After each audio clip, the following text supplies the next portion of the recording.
আসসালামু আলাইকুম। ৪৯তম special BCS এর সাবজেক্টিভ অ্যাকাউন্টিং ক্লাসে সবাইকে স্বাগত জানাচ্ছি। আমরা ফাইন্যান্সিয়াল অ্যাকাউন্টিং এবং কস্ট অ্যাকাউন্টিং পার্ট কমপ্লিট করেছি। আজকে আমাদের অডিটিং এর প্রথম ক্লাস। অডিটিং কে আমরা মোট ২টা ক্লাসে ভাগ করেছি। তো আজকে প্রথম ক্লাস। তো আজকের এই ক্লাসে আমরা যে বিষয়গুলো কভার করব সেগুলো এক নজরে দেখে আসি। Understanding the concept of auditing, objectives and advantages of auditing, audit procedures and techniques, audit program, frauds and errors, modes of audit, and responsibilities of management and auditors. Audit বিষয়টা টোটালি সাবজেক্টিভ, টোটালি থিওরিটিক্যাল, একটা নিরস একটা subject. So এটা আপনার advantages বলেন, অডিটের characteristics বলেন, বা অডিটটা বুঝতে গেলে আমাদের কনসেপ্টটা ভালো করে ক্লিয়ার থাকা লাগবে। আসলে অডিটের বিভিন্ন পার্টি আছে, এই পার্টির সাথে অডিটরদের রিলেশনশিপ কি, আমরা কেন অডিট করি, এর উদ্দেশ্যটা কি, এটা যদি আপনি কনসেপ্ট ক্লিয়ার না থাকে তাহলে কিন্তু অডিটের যে পড়ালেখা এটা আপনার কাছে মোটেও ভালো লাগবে না, এটা আপনি বুঝতে অনেক কষ্ট হবে। তাহলে আপনার কনসেপ্ট যদি ক্লিয়ার থাকে, আসলে অডিটিং এর যে কনসেপ্ট, অডিটিং এর সাথে রিলেটেড পার্টিস যারা আছে, রিলেটেড পার্টিসদের আসলে মানে সম্পর্কটা কি, একজনের সাথে আরেকজনের কেন অডিট করা হয়, কারা এর হচ্ছে স্টেক হোল্ডার আছে, এগুলা ভালোভাবে বোঝা অনেক জরুরি অডিটিং করার ক্ষেত্রে। তো সে বোঝার জন্যই দেখেন এখানে আপনাদের জন্য একটি পিকচার দিয়েছি। আমরা এখান থেকে শুরু করি। দেখেন আমাদের শেয়ার হোল্ডার বা ওনার বা এন্টারপ্রেনার যারাই বলেন, তারা কিন্তু ইনভেস্টর। ঠিক আছে, তারা ইনভেস্টর। ইনভেস্ট করে কোথায়? ইনভেস্ট করে কোম্পানিতে। তার মানে টাকা দেয়, বা হচ্ছে এই যে কোম্পানি পরিচালনা হয় বা কোম্পানির যে ক্যাপিটাল আসে, এর টাকা যোগান দেয় শেয়ার হোল্ডাররা বা ইনভেস্টররা। তাহলে তারা টাকা দিয়ে একটা কোম্পানি প্রতিষ্ঠা করলো, কিন্তু এই কোম্পানি প্রতিষ্ঠা করার মতো জ্ঞান কিন্তু তাদের নাই। ঠিক আছে, তারা টাকা দিতে পারে কিন্তু কোম্পানি পরিচালনা করে এক্সপার্টরা। তারা তারা বোর্ড অফ ডিরেক্টরস, ম্যানেজমেন্ট বা কন্ট্রোলার, আমরা যে নামেই বলি, নর্মালি ম্যানেজমেন্ট বলি। তাহলে কোম্পানি পরিচালনার জন্য টাকা দিচ্ছে শেয়ার হোল্ডাররা বা ওনাররা, আর কোম্পানি পরিচালনা করছে ম্যানেজমেন্ট। দুই পার্টি আলাদা। এখন এই যে ওনাররা টাকা দিচ্ছে, এই টাকা নিয়ে এই যে ম্যানেজমেন্টরা যে খেয়ে ফেলবে না সেটা নিশ্চয় থাকি। ম্যানেজমেন্টরা কিন্তু নিজেদের বেনিফিটের জন্য কিন্তু সে টাকা ব্যবহার করতে পারে, অথচ তাদের কোম্পানি পরিচালনা করার জন্য ম্যানেজমেন্টকে কিন্তু নিয়মিত তারা বেতন দিয়ে যাচ্ছে, তাদের পুষছে। কিন্তু ম্যানেজমেন্ট কি করে, যেহেতু কোম্পানির মালিকরা কোম্পানি থেকে দূরে থাকে, ঠিক আছে, এই কারণে, এবং ম্যানেজমেন্ট হচ্ছে কোম্পানি পরিচালনায় বা ফাইন্যান্সিয়াল দিক থেকে এক্সপার্ট থাকে, সেহেতু আপনার এখান থেকে যদি তারা টাকা মিস ইউজ করে, বা সেক্ষেত্রে কিন্তু ওনারদের তেমন কিছু করার থাকে না। এই জন্যই এই ওনারদের কাছে ম্যানেজমেন্ট তাদের টাকা কিভাবে খরচ করলো, কোথায় খরচ করলো, তাদের ব্যবসা কিভাবে পরিচালনা করছে, সেটার একটা রিপোর্ট করে, সেটার একটা অ্যাকাউন্টস দেয়, হিসাব দেয়। সেই হিসাবটা কিসের মাধ্যমে দেয়? সেই হিসাবটা ফাইন্যান্সিয়াল স্টেটমেন্ট, অ্যানুয়াল রিপোর্টের মাধ্যমে দেয়। বছরে তারা একটা বার্ষিক রিপোর্ট তৈরি করে, অ্যানুয়াল রিপোর্ট তৈরি করে। সেই রিপোর্টের মধ্যে ফাইন্যান্সিয়াল স্টেটমেন্ট কিন্তু তারা দেয়। আমরা আগে পড়েছি যে ফাইন্যান্সিয়াল স্টেটমেন্টের ৬টা পার্ট, সেই ৬টা পার্টের statement of financial position, statement of comprehensive income, এই বিষয়গুলায় তারা তাদের যত আয় ব্যয় সম্পদ দায়ের হিসাব সবকিছু ওনারদের কাছে প্রেজেন্ট করে, যে দেখেন এই আপনারা টাকা দিছিলেন, আমরা এই ব্যবসা করেছি, এই প্রফিট হয়েছে বা এই লস হয়েছে, এই আমাদের পারফরমেন্স। তাহলে ফাইন্যান্সিয়াল স্টেটমেন্ট তো বোঝার জন্য এক্সপার্ট দরকার, যেহেতু ফাইন্যান্সিয়াল এক্সপার্ট দরকার, কিন্তু ওনারদের মধ্যে কিন্তু ফাইন্যান্সিয়াল সে এক্সপার্টাইজ নাই। থাকতেও পারে, নাও পারে, কিন্তু আপনার থাকতে হবে এমন কোনো কথা নেই। ধরেন আপনি হচ্ছে শেয়ার মার্কেটে ইনভেস্টর, আপনি বিএসআরএম স্টিলের শেয়ার কিনলেন ১ লাখ টাকার, বা হচ্ছে আপনি গ্রামীণ ফোনের শেয়ার কিনলেন ১ লাখ টাকার, বা একজন কৃষক সে হচ্ছে ১ কোটি টাকার শেয়ার কিনতে পারে গ্রামীণ ফোন থেকে, গ্রামীণ ফোনের শেয়ার ঢাকা স্টক এক্সচেঞ্জ থেকে। তাহলে সে কি, যে গ্রামীণ ফোনের যে ম্যানেজার আছে বা বিএসআরএম স্টিলের যে ম্যানেজার আছে, ম্যানেজমেন্ট আছে, তারা কিন্তু বছরে বছরে অ্যানুয়াল রিপোর্টে তাদের যে ফাইন্যান্সিয়াল স্টেটমেন্টস কিন্তু দিচ্ছে, যে তাদের আয় ব্যয়ের হিসাব, প্রফিটের হিসাব। কিন্তু ওই কৃষকের পক্ষে বা ওনারের পক্ষে কিন্তু এটা সঠিক আছে কিনা সেটা জানা সম্ভব না।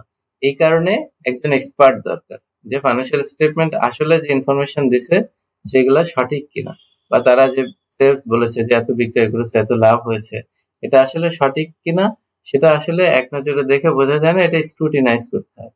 সে এক্সপার্ট হলো অডিটর। অডিটর হলো এই যে ফাইন্যান্সিয়াল স্টেটমেন্ট পরীক্ষা করে, ঠিক আছে, পরীক্ষা করে দেখে যে না তাদের সেলস ঠিকই দিছে, তারা যে হিসাবটা দিছে যে সেটা আসলে সঠিক হয়েছে কিনা বা সঠিকভাবে দিয়েছে কিনা। তাইলে আপনার অডিটররা এই যে ফাইন্যান্সিয়াল যে অ্যাকাউন্টসটা বা যে হিসাবটা ম্যানেজমেন্ট দিল এই যে ওনারদের কাছে, সেটা পরীক্ষা নিরীক্ষা করে অডিটর কি দেয়, ওপিনিয়ন দেয়। ওপিনিয়ন দেয়, অডিটরের কাজ কিন্তু ওপিনিয়ন দেওয়া। অডিটরের কাজ কিন্তু ওপিনিয়ন দেওয়া, ঠিক আছে। তারা কিন্তু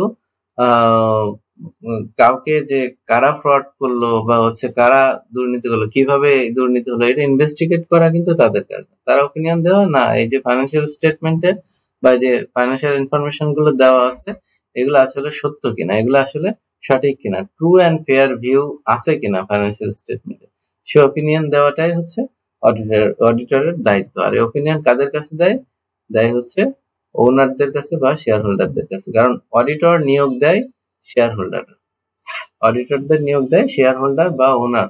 এই কারণে অডিটর তাদের মতামত দিবে, যেহেতু শেয়ার হোল্ডার বা ওনার তাদের নিয়োগ দেয়, শেয়ার হোল্ডার বা ওনারদের কাছে অডিটর ওপিনিয়ন দিবে, ম্যানেজমেন্টের কাছে দিবে না। তাহলে চারটা পার্টি, ওনার্স, ম্যানেজমেন্ট, তিনটা পার্টি, ওনার্স, ম্যানেজমেন্ট এবং অডিটরের যে রিলেশনশিপ, এটা আশা করি আপনাদের কাছে ক্লিয়ার হয়েছে। এখন অডিটিংটা বুঝতে গেলে আমাদের যে কনসেপ্টটা আসলে জানা জরুরি সেটা হচ্ছে অ্যাসিউরেন্স। অ্যাসিউরেন্সটা আমাদের ভালো মতো জানতে হবে অডিটিং কনসেপ্টটা বুঝতে গেলে। অ্যাসিউরেন্স হচ্ছে ইন্ডিপেন্ডেন্ট প্রফেশনাল সার্ভিস। আমাদের সিএ ফার্মগুলো যে সার্ভিস দেয়, সিএ ফার্মগুলোর যে কাজ আসলে, সিএ ফার্মের কাজ অডিট সার্ভিস দেওয়া এবং অ্যাসিউরেন্স সার্ভিস দেওয়া, দুইটাই। অ্যাসিউরেন্স সার্ভিস মানে অ্যাসিউরেন্স সার্ভিসের মধ্যে অনেকগুলা সার্ভিস থাকে, আর তার মধ্যে একটা সার্ভিস হচ্ছে অডিটিং সার্ভিস। সিএ ফার্ম যে সার্ভিস গুলা দেয়, যেমন অডিট সার্ভিস দেয়, তারপরে হচ্ছে আপনার রিভিউ সার্ভিস দেয়, ফোরকাস্ট করে বা স্পেশাল অডিট করে, এই যে বিভিন্ন ধরনের সার্ভিস, এটাকে এক কথায় বলে অ্যাসিউরেন্স সার্ভিস। মানে নিশ্চয়তা দেয়, যে থার্ড পার্টি এসে পরীক্ষা নিরীক্ষা করে যে নিশ্চিত করে যে না এটা ঠিক আছে বা এটা ঠিক না, এটাকে অ্যাসিউরেন্স বলে। এই অ্যাসিউরেন্স এর মধ্যে একটা সার্ভিস হচ্ছে অডিটিং, যেটা ফাইন্যান্সিয়াল স্টেটমেন্টের উপর করা হয় এবং নর্মালি বার্ষিক বা অ্যানুয়ালি যে ফাইন্যান্সিয়াল স্টেটমেন্ট যে চেক করা হয় সেটার নাম হচ্ছে অডিটিং। আর যেটা হচ্ছে আপনার যদি কোনো প্রতিষ্ঠান কি করে ব্যাংকের কাছ থেকে লোন নিতে চায়, তাহলে ব্যাংক বলে যে না তোমার ফাইন্যান্সিয়াল কন্ডিশন কেমন আছে সেটার উপর একটা সিএ ফার্ম দিয়ে তুমি হচ্ছে একটা আমাদের অডিট করায় দাও, বা হচ্ছে আমাদের একটা রিপোর্ট দাও, সিএ ফার্মের একটা রিপোর্ট দাও, না তোমার আগামী 2 বছরের মধ্যে তুমি যে ভ্যানিশ হয়ে যাবে না, বা আগামী 2 বছরের মধ্যে তোমার কন্ডিশন যে খারাপ হয়ে যাবে না, সেটার একটা মানে তোমার ফাইন্যান্সিয়াল কন্ডিশন, তোমার লিকুইডিটি, তোমার হচ্ছে গোয়িং কনসার্ন, এগুলা নিয়ে আমাদেরকে একটা রিপোর্ট দাও। এটা শুধুমাত্র লোন পারপাসে। তো যদি প্রতিষ্ঠান লোন নিতে চায় তাহলে একটা সিএ ফার্মকে বলবে যে আমাদের এই এই তথ্য আছে, ফাইন্যান্সিয়াল স্টেটমেন্ট আছে, তাহলে আমাদের একটা আমাদের এই তথ্যের উপর ভিত্তি করে আপনি আমাদের একটা রিভিউ দেন, একটা রিপোর্ট দেন, যাতে আমরা ব্যাংক থেকে লোনটা পাই। এটা হচ্ছে একটা অ্যাসুরেন্স সার্ভিস, এটাকে রিভিউ বলে, ঠিক আছে। বা আপনার হচ্ছে যদি ফোরকাস্ট একটা সার্ভিসের কথা বলি, যে ভবিষ্যতে 1 বছরে আমাদের কি অবস্থা থাকবে, ভবিষ্যতে 1 বছরে আমাদের হচ্ছে এখন যেরকম প্রফিট হচ্ছে, এখন যেরকম অ্যাসেট আছে, বা এখন যেমন ব্যবসা চলছে, আগামী 1 বছরে এভাবে চলবে কিনা। তো এটার একটা রিপোর্ট যদি সিএ ফার্ম থেকে করে নেয় কোনো প্রতিষ্ঠান, তাহলে সেটাও একটা অ্যাসুরেন্স সার্ভিস হবে। কিন্তু অডিট হবে হচ্ছে ফাইন্যান্সিয়াল স্টেটমেন্টের উপরে, যে কোম্পানিগুলো ফাইন্যান্সিয়াল স্টেটমেন্ট তৈরি করে, যে স্টেটমেন্ট অফ কম্প্রিহেনসিভ ইনকাম বলেন, স্টেটমেন্ট অফ ফাইন্যান্সিয়াল পজিশন, এই যে ক্যাশ ফ্লো স্টেটমেন্ট, এগুলোর উপর যখন হচ্ছে অ্যাসুরেন্স সার্ভিস দেওয়া হবে, তাহলে সেটা হবে অডিটিং। আচ্ছা, তাহলে অ্যাসুরেন্স একটি ইন্ডিপেন্ডেন্ট প্রফেশনাল সার্ভিস। একজন প্র্যাকটিশনার যেমন অডিটর, অ্যাসুরেন্স সার্ভিসে অবশ্যই একজন প্র্যাকটিশনার, ইন্ডিপেন্ডেন্ট প্র্যাকটিশনার কোনো তথ্য প্রক্রিয়া বা স্টেটমেন্টের উপর ক্রেডিবিলিটি বা রিলায়েবিলিটি যোগ করেছে। না একটা তথ্য দেয়, এটা হচ্ছে ঠিক আছে না ঠিক নাই, এটা হচ্ছে অ্যাসুরেন্স সার্ভিসের মাধ্যমে বলা হয়। এক্সপার্টের মাধ্যমে একটা ওপিনিয়ন নেওয়া হয়, ঠিক আছে, অ্যাসুরেন্স সার্ভিসে। এক্সাম্পল হিসেবে রিভিউয়ের কথা বলা আছে, আমি আপনাদের এক্সাম্পলে বললাম। অডিট হচ্ছে একটা অ্যাসুরেন্স সার্ভিস। রিস্ক অ্যাসেসমেন্ট যদি করে কোনো প্র্যাকটিশনারের মাধ্যমে কোনো প্রতিষ্ঠান, তাহলে সেটাও অ্যাসুরেন্স সার্ভিসের মধ্যে পড়বে। আর অডিট এটা হচ্ছে অ্যাসুরেন্সের একটি অংশ, যেটা হচ্ছে ফাইন্যান্সিয়াল স্টেটমেন্টের উপর করা হয় এবং সিস্টেমেটিক এক্সামিনেশন এটা। তাহলে অডিটের কথা আসলে অবশ্যই ফাইন্যান্সিয়াল স্টেটমেন্টের কথা আসবে। ফাইন্যান্সিয়াল স্টেটমেন্টের উপর যে অ্যাসুরেন্স সার্ভিস দেওয়া হয় সেটা হচ্ছে অডিট সার্ভিস। তাহলে অডিটিং এর উদ্দেশ্য কি? ট্রু অ্যান্ড ফেয়ার ভিউ আছে কিনা সে বিষয়ে ওপিনিয়ন দেওয়া।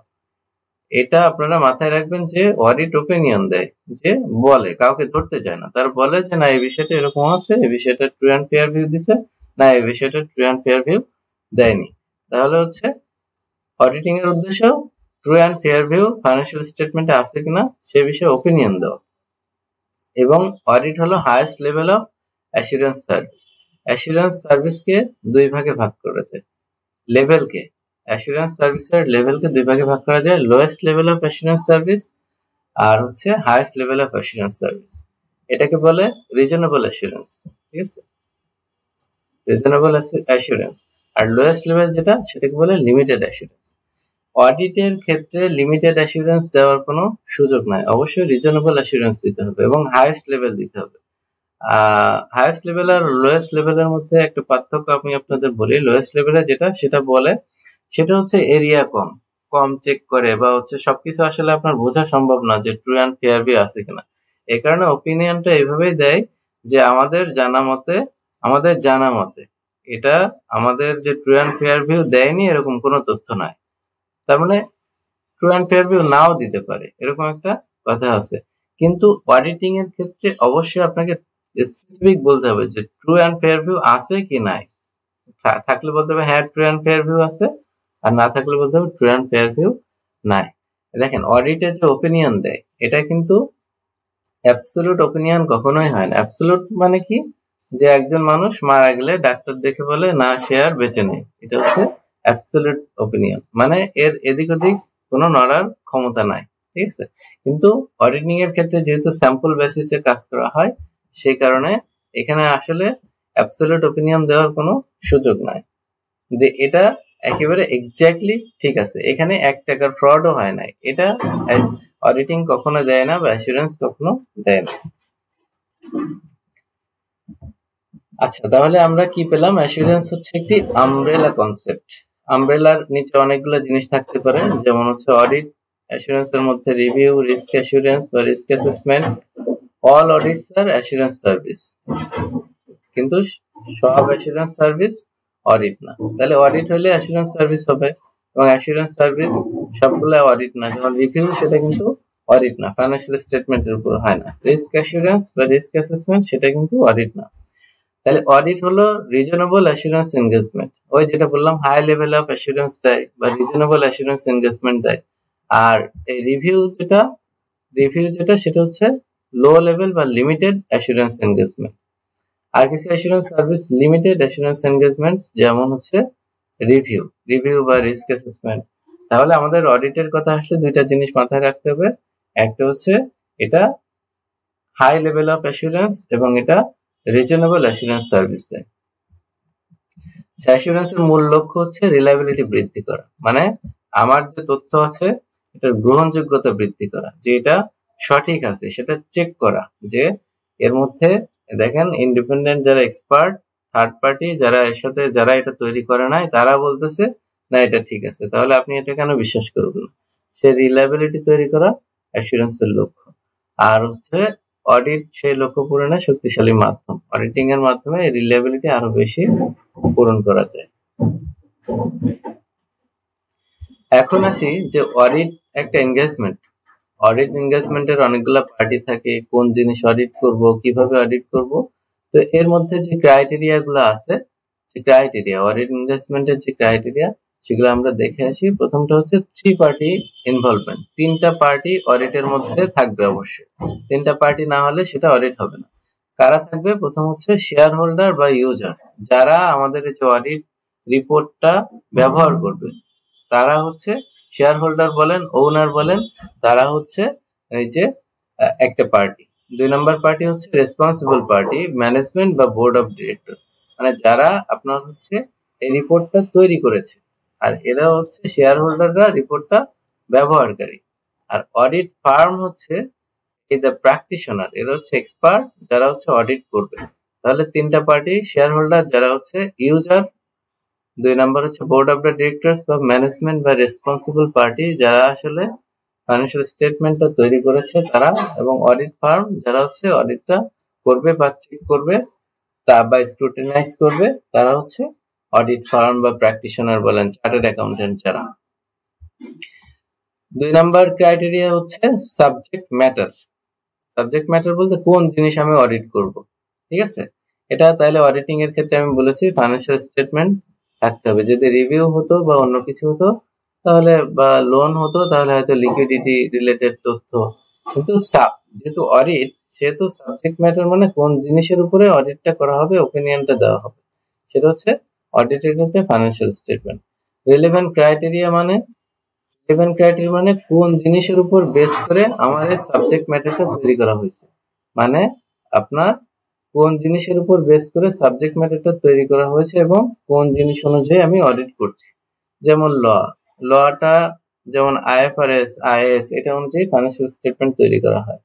আবার রিলেভেন্ট ক্রাইটেরিয়ার মধ্যে আমরা যে অডিট করি বা হচ্ছে সিএ ফার্ম অডিট করে বা যারা চার্টার্ড অ্যাকাউন্টেন্ট অডিট করে, তারা কিন্তু এই যে আইএসএ অনুযায়ী অডিট করে। তাহলে রিলেভেন্ট ক্রাইটেরিয়ার মধ্যে আমাদের যে ল গুলো আছে বা স্ট্যান্ডার্ড গুলো আছে সেগুলো পড়বে। ইন্টারন্যাশনাল স্ট্যান্ডার্ডস অন অডিটিং, এই অডিট সব চার্টার্ড অ্যাকাউন্টেন্টরা এই international standards on auditing follow করে অডিট করবে। আর এই যে ম্যানেজমেন্ট বা রেসপন্সিবল পার্টি যারা যারা ফাইন্যান্সিয়াল স্টেটমেন্ট প্রস্তুত করবে, এরা আইএস আইএফআরএস অনুযায়ী ফাইন্যান্সিয়াল স্টেটমেন্ট তৈরি করবে। এগুলো হচ্ছে রিলেভেন্ট ক্রাইটেরিয়া। আর এভিডেন্স অবশ্যই থাকতে হবে। যখন অডিট করবে তখন হচ্ছে ওপিনিয়নটা কিসের উপর বেস করে দিবে, ওপিনিয়নটা বেস করে দিবে হচ্ছে এভিডেন্সের উপরে। যে আপনি এমনি এমনি বললে হবে না যে এই এই তথ্য সঠিক, বা হচ্ছে আপনার ভেরিফাই করতে হবে, আপনার প্রমাণ কালেক্ট করতে হবে। আপনি যে একটা ওপিনিয়ন দিলেন এটার পেছনে আপনার অবশ্যই সাপোর্টিং ডকুমেন্টস থাকা লাগবে, আপনার প্রমাণ থাকা লাগবে, সেটা হচ্ছে এভিডেন্স।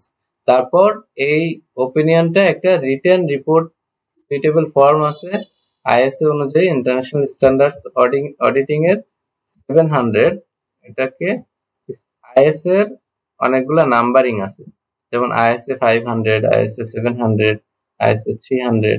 তো আইএসএ 700 এ যে রিটেন রিপোর্ট সম্পর্কে বলা আছে যে ফর্ম কেমন হবে, সুইটেবল ফর্ম কেমন হবে, যে অডিট ওপিনিয়ন দিল এমনি নিজের ইচ্ছা মতো কাগজে লিখে দিল তা হবে না। একটা ফরম্যাট আছে, সেই ফরম্যাট অনুযায়ী রিপোর্ট দিতে হবে, ওপিনিয়ন দিতে হবে।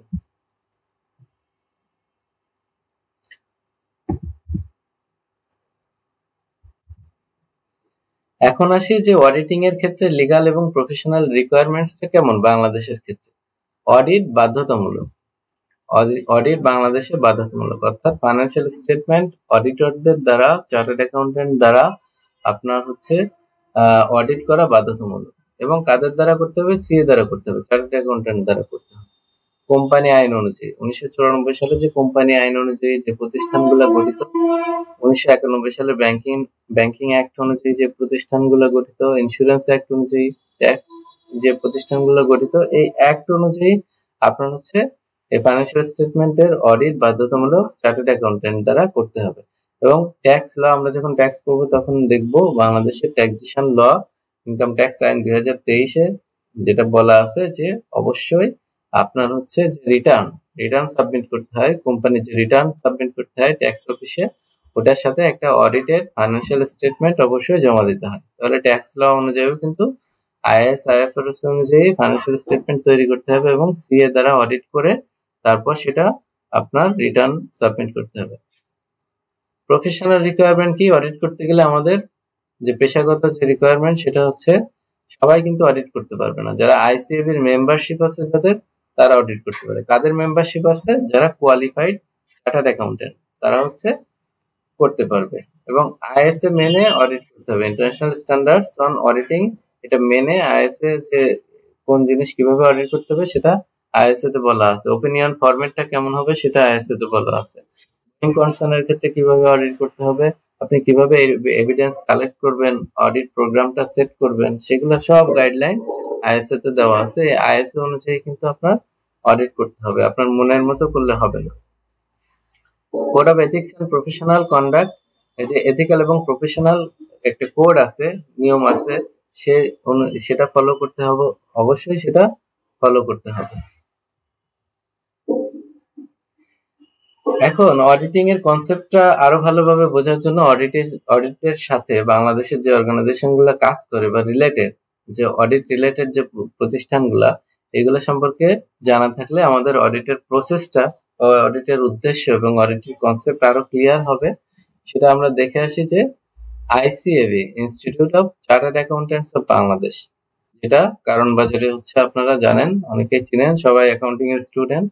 সো এই যে আইসিএবি এখানে হচ্ছে চার্টার্ড অ্যাকাউন্টেন্ট তৈরি করে। এখানে যারা সিএ পড়তে চায় তাদের এখানে রেজিস্ট্রেশন নিতে হয়, তারপরে ফার্মে যেতে হয়। তো হচ্ছে এই চার্টার্ড অ্যাকাউন্টেন্ট তৈরি করে হচ্ছে আইসিএবি। আপনি যদি সিএ পড়তে চান তাহলে অবশ্যই আইসিএবি তে আপনার রেজিস্ট্রেশন নিতে হবে, এবং একজন কোয়ালিফাইড চার্টার্ড অ্যাকাউন্টেন্টের যে সনদ বা হচ্ছে সেটা কিন্তু আইসিএবি দেয়। আইসিএবি আরো কি কাজ করে, অডিটিং এন্ড অ্যাসুরেন্স যে স্ট্যান্ডার্ডস আছে, ঠিক আছে, এগুলো অ্যাডপ্ট করে এবং ইমপ্লিমেন্ট করে। আপনার এই যে আইসা বললাম, ইন্টারন্যাশনাল স্ট্যান্ডার্ডস অন অডিটিং, এটা হচ্ছে আইসিএবি পরীক্ষা নিরীক্ষা করে করে সেগুলো আবার ইমপ্লিমেন্ট করে, মেম্বার্স এর লাইসেন্স টু প্র্যাকটিস প্রদান করে। তার মানে যদি আপনারা জানেন কিনা জানি না, চার্টার্ড অ্যাকাউন্টেন্ট যারা বাংলাদেশে আছে 1971 সালের পর থেকে এই পর্যন্ত প্রায় 1800-1900 চার্টার্ড অ্যাকাউন্টেন্টস আছে, কোয়ালিফাইড হয়েছে 1800-1900, যার মধ্যে বাংলাদেশে মনে হয় 1300-1400 আছে, আর দেশের বাইরে আছে, অনেকে মারা গেছেন। তো এই 1300-1400-র মধ্যে কিন্তু সবাই প্র্যাকটিস করে না, দুইটা ভাগে ভাগ হয়ে যায়। চার্টার্ড অ্যাকাউন্টেন্ট হলে কেউ হচ্ছে কর্পোরেট সেক্টরে জবে চলে যায়, যারা হচ্ছে চাকরি করে, তারা হচ্ছে ফাইন্যান্সিয়াল স্টেটমেন্ট কিন্তু তৈরি করে। যে সাপোজ হচ্ছে একজন চার্টার্ড অ্যাকাউন্টেন্ট গ্রামীণ ফোনের সিএফও বা হচ্ছে ব্র্যাক ব্যাংকের সিএফও, সে একজন চার্টার্ড অ্যাকাউন্টেন্ট, তাহলে সে কিন্তু জব করতেছে। আর প্র্যাকটিস কারা করে, যারা হচ্ছে অডিট ফার্মে থাকে বা হচ্ছে অডিট করে, তারা হচ্ছে কিন্তু প্র্যাকটিস প্র্যাকটিস মেম্বার বলে তাদেরকে। তাহলে যদি কেউ অডিটিং এর সাথে থাকে, অডিট ফার্মে থাকে, অডিট ফার্মের পার্টনার থাকে বা ডিরেক্টর থাকে বা হচ্ছে ম্যানেজার থাকে, তাহলে তাদেরকে প্র্যাকটিক্যাল মেম্বার বলে। তো এই যে কেউ যদি সিএ ফার্ম দিতে চায় তাহলে কিন্তু লাইসেন্স নিতে হয় আইসিএবি থেকে। মনিটরিং অ্যান্ড কোয়ালিটি কন্ট্রোল নিশ্চিত করা, মনিটরিং করা এবং কোয়ালিটি কন্ট্রোল নিশ্চিত করা, যে এই আইসিএবি কিন্তু এই অডিট ফার্মগুলোর অডিট করে, ঠিক আছে, অডিট ফার্ম ঠিক মতো অডিট করছে কিনা, তারা হচ্ছে তাদের কাছ থেকে কোম্পানিগুলো ওপিনিয়ন শপিং করছে কিনা, মানে ওপিনিয়ন শপিং মানে টাকা দিয়ে তাদের ভালো মত, মানে ভালো ওপিনিয়ন নিয়ে নিচ্ছে কিনা, এই যে কোয়ালিটি নিশ্চিত করা। বাংলাদেশের সি এর কোয়ালিটি কিন্তু এখনো পর্যন্ত নিশ্চিত আছে, কারণ সিএ কোয়ালিফাই হতে গেলে আসলে ওরকম পড়ালেখা এবং ওরকম ডেডিকেশন লাগে। তাহলে এই মনিটরিং এবং কোয়ালিটি কন্ট্রোল কিন্তু নিশ্চিত করা কাজ কার, আইসিএবি এর। বাংলাদেশের স্ট্যাটিউটরি অডিট করার একমাত্র যোগ্যতা প্রদানকারী প্রতিষ্ঠান। তার মানে যারা স্ট্যাটিউটরি অডিট করার যোগ্য, ঠিক আছে, তাদেরকে কিন্তু সিলেক্ট করবে এই আইসিএবি। স্ট্যাটিউটরি অডিট কোনগুলা, স্ট্যাটিউটরি অডিট বলতে ফাইন্যান্সিয়াল স্টেটমেন্টের যে অডিট, বার্ষিক অডিট, যে বছরে যে অডিটটা হয় কোম্পানির ক্ষেত্রে, সেটাকে স্ট্যাটিউটরি অডিট বলে। ঠিক আছে, অডিটের অনেকগুলা মুড আছে, অনেকগুলা ধরন আছে, সেটা আমরা লাস্টে দেখবো। তাহলে স্ট্যাটিউটরি অডিটের ক্ষেত্রে অবশ্যই আইসিএবি এর লাইসেন্স বা আইসিএবি এর পারমিশন লাগবে। FRC, financial reporting council. এই ফাইন্যান্সিয়াল রিপোর্টিং কাউন্সিল কি করে? ফাইন্যান্সিয়াল রিপোর্টিং কাউন্সিল হচ্ছে অ্যাকাউন্টিং এবং অডিটিং স্ট্যান্ডার্ডস এনফোর্স করে। আমাদের যে আইএস আইএফআরএস আছে বা আইএসএ আছে, এটা হচ্ছে বলবৎ করে বা হচ্ছে এটা এনফোর্স করে কারা? এফআরসি। অডিট ফার্ম এবং অডিটরের উপর ওভারসাইট করে। এটা হচ্ছে আইসিএবিও করে, এফআরসিও করে। তবে এফআরসি হচ্ছে প্রধান রেসপন্সিবল বা প্রধান নিয়ন্ত্রণকারী সংস্থা, ঠিক আছে। নিয়ন্ত্রণকারী সংস্থা হচ্ছে কিসের? অডিট ফার্মগুলো। কোনো অডিটর যদি ভুল ওপিনিয়ন দেয় তাহলে এফআরসি কিন্তু তাদের বিরুদ্ধে অ্যাকশন নিতে পারে। কোনো অডিট ফার্ম যদি কোনো দুর্নীতি করে বা হচ্ছে টাকার বিনিময়ে কোনো ওপিনিয়ন দেয় তাহলে কিন্তু এফআরসি তাদের লাইসেন্স বাতিল করে দিতে পারে, যে তারা আর অডিট করতে পারবে না। পাবলিক ইন্টারেস্ট এন্টিটিস এর ফাইন্যান্সিয়াল রিপোর্টিং ফ্রেমওয়ার্ক ডেভেলপ করে। পাবলিক ইন্টারেস্ট এন্টিটি কারা? এই পাবলিক ইন্টারেস্ট এন্টিটি হচ্ছে অনেক একটা লিস্ট আছে, পাবলিক লিমিটেড কোম্পানি হচ্ছে গভর্নমেন্ট স্বায়ত্তশাসিত প্রতিষ্ঠান, এরকম মানে পাবলিকের ইন্টারেস্ট আছে যে এন্টিটিতে, এটার অনেক ওয়াইড একটা সংজ্ঞা আছে এবং অনেক বড় একটা লিস্ট আছে। তাদের ক্ষেত্রে যে ফাইন্যান্সিয়াল রিপোর্টিং কেমন হবে, ফাইন্যান্সিয়াল রিপোর্টিং মানে আমাদের যে ফাইন্যান্সিয়াল স্টেটমেন্টস বা তাদের যে অ্যাকাউন্টসটা কেমন হবে সেটার ফ্রেমওয়ার্ক ডেভেলপ করে কারা? এফআরসি। আইসিএবি এর অ্যাক্টিভিটিস মনিটর করে। দেখেন আইসিএবি কিন্তু এই যে সিএ ফার্মদের অ্যাক্টিভিটিস মনিটর করে, কিন্তু আইসি এবং সিএ ফার্ম এই দুইটারই মনিটর করে কিন্তু এফআরসি। তাহলে এফআরসি হচ্ছে প্রধান রেগুলেটরি বডি, তাদের সিএ রিলেটেড বা অডিট রিলেটেড অর্গানাইজেশনের প্রধান মনিটরিং বডি হচ্ছে এফআরসি। এফআরসি আইসিএবি এর বিরুদ্ধে অ্যাকশন নিতে পারে, আবার হচ্ছে সিএ ফার্মের বিরুদ্ধে অ্যাকশন নিতে পারে। আর সিএ ফার্মগুলা বিরুদ্ধে শুধু আইসিএবি কিন্তু শুধু সিএ ফার্মগুলোর বিরুদ্ধে অ্যাকশন নিতে পারে, কিন্তু আইসিএবি এফআরসির বিরুদ্ধে কিন্তু অ্যাকশন নিতে পারে না। এফআরসি হচ্ছে মাদার রেগুলেটরি অর্গানাইজেশন। তারপরে আছে BSEC, Bangladesh securities and exchange commission. এরা হচ্ছে শুধুমাত্র লিস্টেড যে কোম্পানি আছে বাংলাদেশে, ঢাকা স্টক এক্সচেঞ্জ এবং চট্টগ্রাম স্টক এক্সচেঞ্জে যে লিস্টেড কোম্পানিগুলো আছে, লিস্টেড কোম্পানির অডিটের ক্ষেত্রে বা হচ্ছে অডিট ডিসক্লোজারের ক্ষেত্রে কিন্তু এরা সেট করে। কর্পোরেট গভর্নেন্স কোড আছে, দেখেন কর্পোরেট গভর্নেন্স কোড, যে আপনি আপনার ফাইন্যান্সিয়াল স্টেটমেন্টে বা ফাইন্যান্সিয়াল রিপোর্টিং এ কোন কোন বিষয়গুলো প্রেজেন্ট করবেন, আপনার ম্যানেজমেন্ট স্ট্রাকচার কেমন হবে। আপনি যদি লিস্টেড হন তাহলে অবশ্যই বিসেক এর গাইডলাইন মেনে আপনার চলতে হবে। তাহলে লিস্টেড কোম্পানির ক্ষেত্রে যে গাইডলাইন সেগুলো কিন্তু বিসেক দেয়। বাংলাদেশ ব্যাংক হচ্ছে ব্যাংকিং কোম্পানি এবং ফাইন্যান্সিয়াল ইনস্টিটিউশন যেগুলো আছে ব্যাংকিং কোম্পানির ক্ষেত্রে অডিট, ব্যাংক অডিট আবার আলাদা। ফাইন্যান্সিয়াল সব অডিট কোম্পানি কিন্তু ব্যাংক অডিট করতে পারে না। ব্যাংক অডিটর হচ্ছে আলাদাভাবে তাদের হচ্ছে স্পেশাল স্কিল থাকা লাগে ব্যাংক অডিট করার জন্য। তো ব্যাংক অডিট করার জন্য হচ্ছে আপনার বাংলাদেশ ব্যাংকের গাইডলাইন মেনে চলতে হয়। ব্যাংকের অডিট কারা করতে পারবে সে অ্যাপ্রুভাল কিন্তু বাংলাদেশ ব্যাংক দেয়।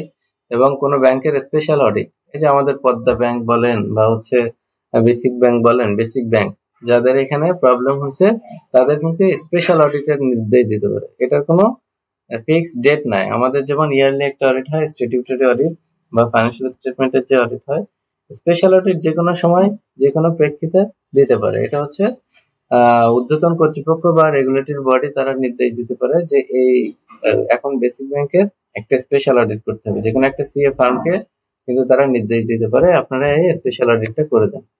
ব্যাংক এর financial reporting, provisioning, insider learning ইত্যাদি অডিট করতে হবে। ব্যাংকের অডিট একটু অন্য অডিট থেকে নরমাল কোম্পানি থেকে আলাদা।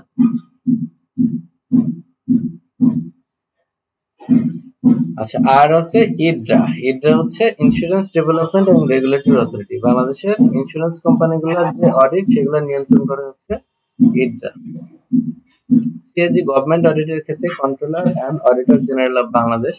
এটা হচ্ছে গভর্নমেন্ট অডিটের ক্ষেত্রে বা হচ্ছে স্বায়ত্তশাসিত যে প্রতিষ্ঠানগুলো আছে তাদের ক্ষেত্রে, পাবলিক সেক্টর এন্টারপ্রাইজ আছে তাদের ক্ষেত্রে অ্যাকাউন্টস অডিট করে। এবং কনস্টিটিউশন অনুযায়ী এটা হচ্ছে বাংলাদেশের সুপ্রিম অডিট ইনস্টিটিউশন। এখন বিভিন্ন আপনাদের হচ্ছে অডিট করার সুবিধাটা কি সেটা এখানে বলা আছে, যে বিভিন্ন ভাবে অডিট কিছু কিছু ক্ষেত্রে বাধ্যতামূলক করা আছে। মনে করেন একটা নর্মাল একটা প্রতিষ্ঠান যেটা হচ্ছে কোম্পানি না, সেটার ক্ষেত্রে অডিট বাধ্যতামূলক না, কোনো আইন দ্বারা বাধ্যতামূলক না। আপনি করলেন কি না করলেন সেটা হচ্ছে, আপনি যদি না করেন তাহলে কোনো পানিশমেন্ট নাই বা হচ্ছে আপনার কোনো সমস্যা নাই, তাহলে আপনি কি ওই আপনার প্রতিষ্ঠানের অডিট করবেন।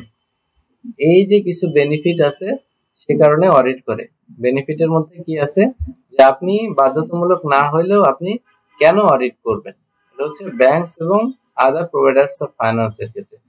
এখন আপনার অডিট বাধ্যতামূলক না, এখন আপনি চাচ্ছেন 1 কোটি টাকা লোন নিতে ব্র্যাক ব্যাংক থেকে বা হচ্ছে ডাকবাংলা ব্যাংক থেকে, তাহলে ওই ব্যাংক আপনাকে কেন লোন দিবে, আপনাকে বলবে আপনি যে লোন পাওয়ার যোগ্য সেটা আমাদেরকে দেখান, আপনার যে ফাইন্যান্সিয়াল ইনফরমেশন আপনি রেডি করে আমাদের কাছে দিছেন এটা তো ফেকও হতে পারে, এটা আসলে আপনি একজন চার্টার্ড অ্যাকাউন্টেন্ট দ্বারা এটা আপনার আমাদেরকে সার্টিফাই করে দেন না এটা আপনার ফাইন্যান্সিয়াল কন্ডিশন ভালো, আপনি লোন যে এখন নিয়ে আপনি হারায় যাবেন না বা আপনি পরিশোধ করতে পারবেন 1 বছর পরে 2 বছর পরে, সেটার গ্যারান্টিটা আমাদের দিন। তাহলে আপনি যদি আপনার ইন্ডিপেন্ডেন্ট থার্ড পার্টি এক্সপার্ট দ্বারা অডিট করেন, তাহলে ক্রেডিবিলিটি যোগ হবে আপনার ফাইন্যান্সিয়াল ইনফরমেশনের ক্ষেত্রে। সেক্ষেত্রে ব্যাংক এবং যারা ফাইন্যান্সের প্রোভাইডার, ইনভেস্টর আছে, তারা আপনার প্রতিষ্ঠানে কিন্তু টাকা দিবে, ইনভেস্ট করবে না। এদের পজিশন ভালো আছে, অবস্থা ভালো আছে, তাহলে এদের এখানে ইনভেস্ট করা যায় বা লোন দেওয়া যায়।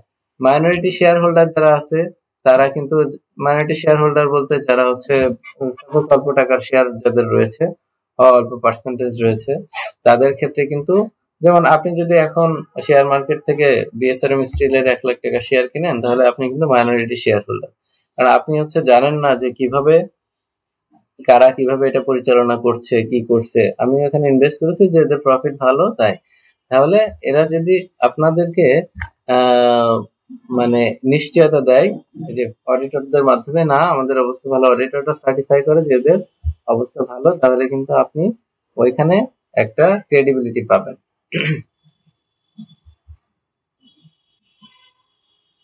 আর ম্যানেজমেন্ট যেহেতু অডিট ম্যানেজমেন্টের যে তথ্য সেটা অনুযায়ী করে ম্যানেজমেন্টের কাছে অডিটটা কেন গুরুত্বপূর্ণ, কারণ হচ্ছে they value having their business scrutinised by another set of professional eyes. ম্যানেজমেন্টটাও একটা এক্সপার্ট বা প্রফেশনাল ব্যবসা পরিচালনার ক্ষেত্রে, ফাইন্যান্সিয়াল তথ্য তৈরি করার ক্ষেত্রে।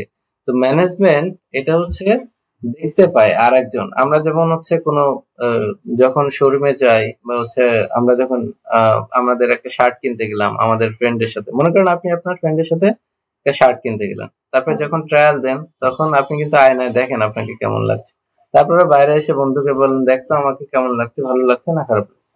এই যে আরেকজনের চোখে কেমন লাগছে, আরেকজনের চোখে আসলে ঠিক আছে কিনা, ফিট আছে কিনা, এইটা কিন্তু ম্যানেজমেন্ট অডিটের মাধ্যমে চেক করে নিতে পারে।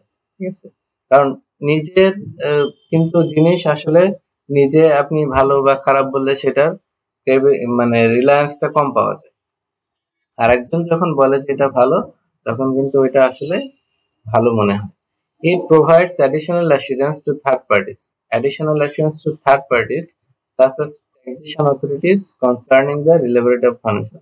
এটা ট্যাক্সেশন অথরিটি হতে পারে, ফাইন্যান্স প্রোভাইডার হতে পারে, যে ম্যানেজমেন্ট এই যে মানে থার্ড পার্টি কনফার্মেশন পায় বা ট্যাক্সেশন অথরিটির কাছে বা ব্যাংকিং অথরিটিস, ফাইন্যান্স প্রোভাইডারের কাছে কিন্তু অ্যাসুরেন্স পায় যে না, এটা ম্যানেজমেন্ট যেটা করছে সেটা ঠিক আছে।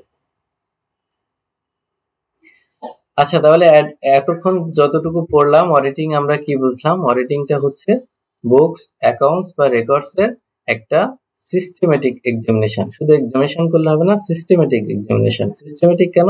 এটা সিস্টেমের মধ্যে দিয়ে করতে হয়, আইএসও মেনে করতে হয়। ঠিক আছে, ইন্ডিপেন্ডেন্ট অডিটর দ্বারা পরিচালিত, অবশ্যই রিলেটেড পার্টি না।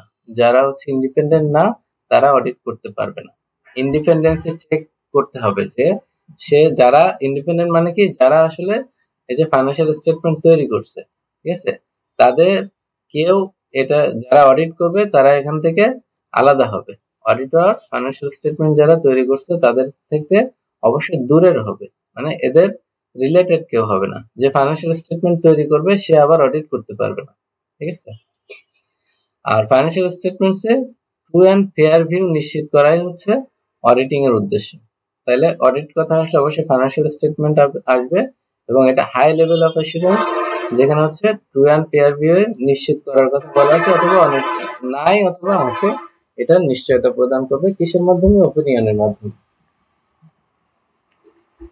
এখন আসে আপনাদের সিলেবাসের সরাসরি টপিক থেকে।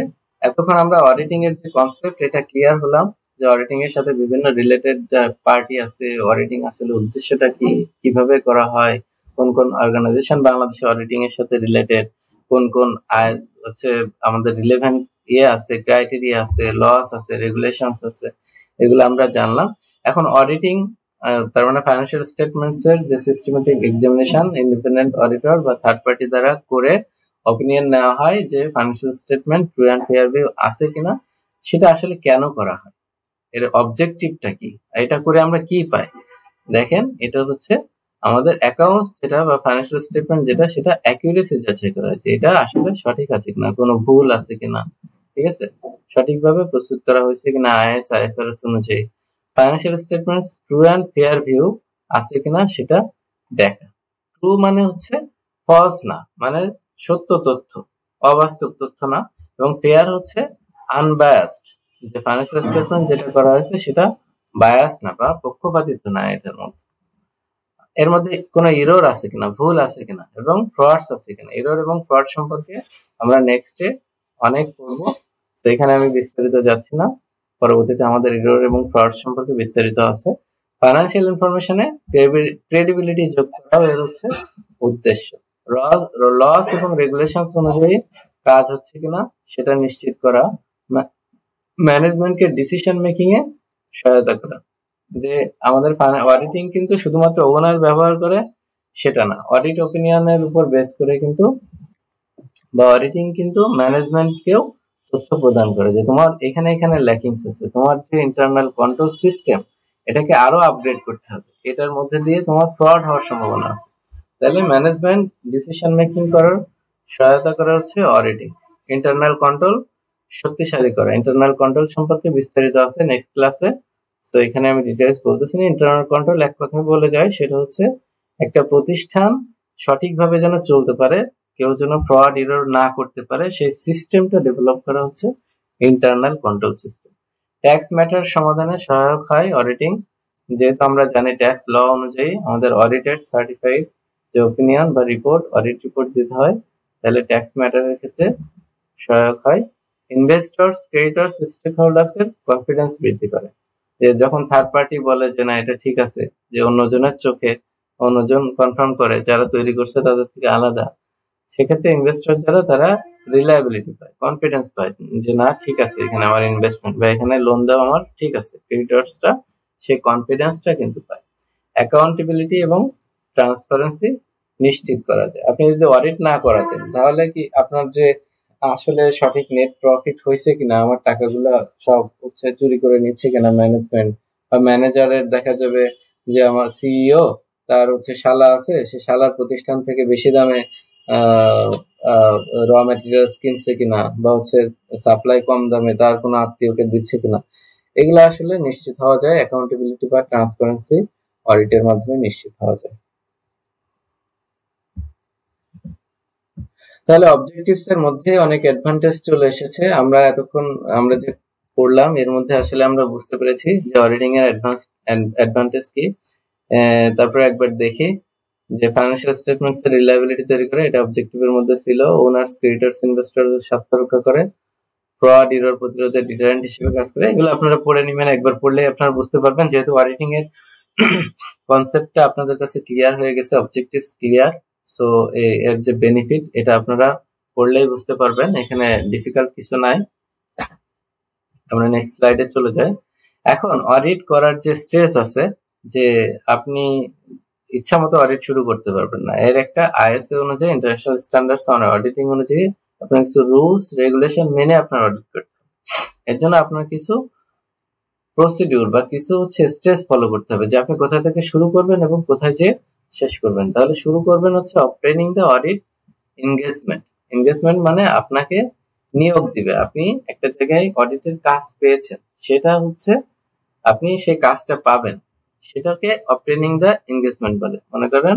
আর এই এনগেজমেন্টটা পাওয়া যায় হচ্ছে যখন কোনো প্রতিষ্ঠানের, বা যেমন বাংলাদেশের কথা যদি বলি, লিস্টেড যে কোম্পানিগুলো আছে, গ্রামীণফোন আছে, বিএসআরএম স্টিল আছে, মিরাকেল ইন্ডাস্ট্রিজ আছে, তারপর রবি আছে, এই যে প্রতিষ্ঠানগুলা, এদের কিন্তু প্রত্যেক বছরে বাধ্যতামূলক অডিট করা লাগে, এবং একজন অডিটর কিন্তু 3 বছরের বেশি, লিস্টেড কোম্পানির ক্ষেত্রে 3 বছরের বেশি অডিট করতে পারে না।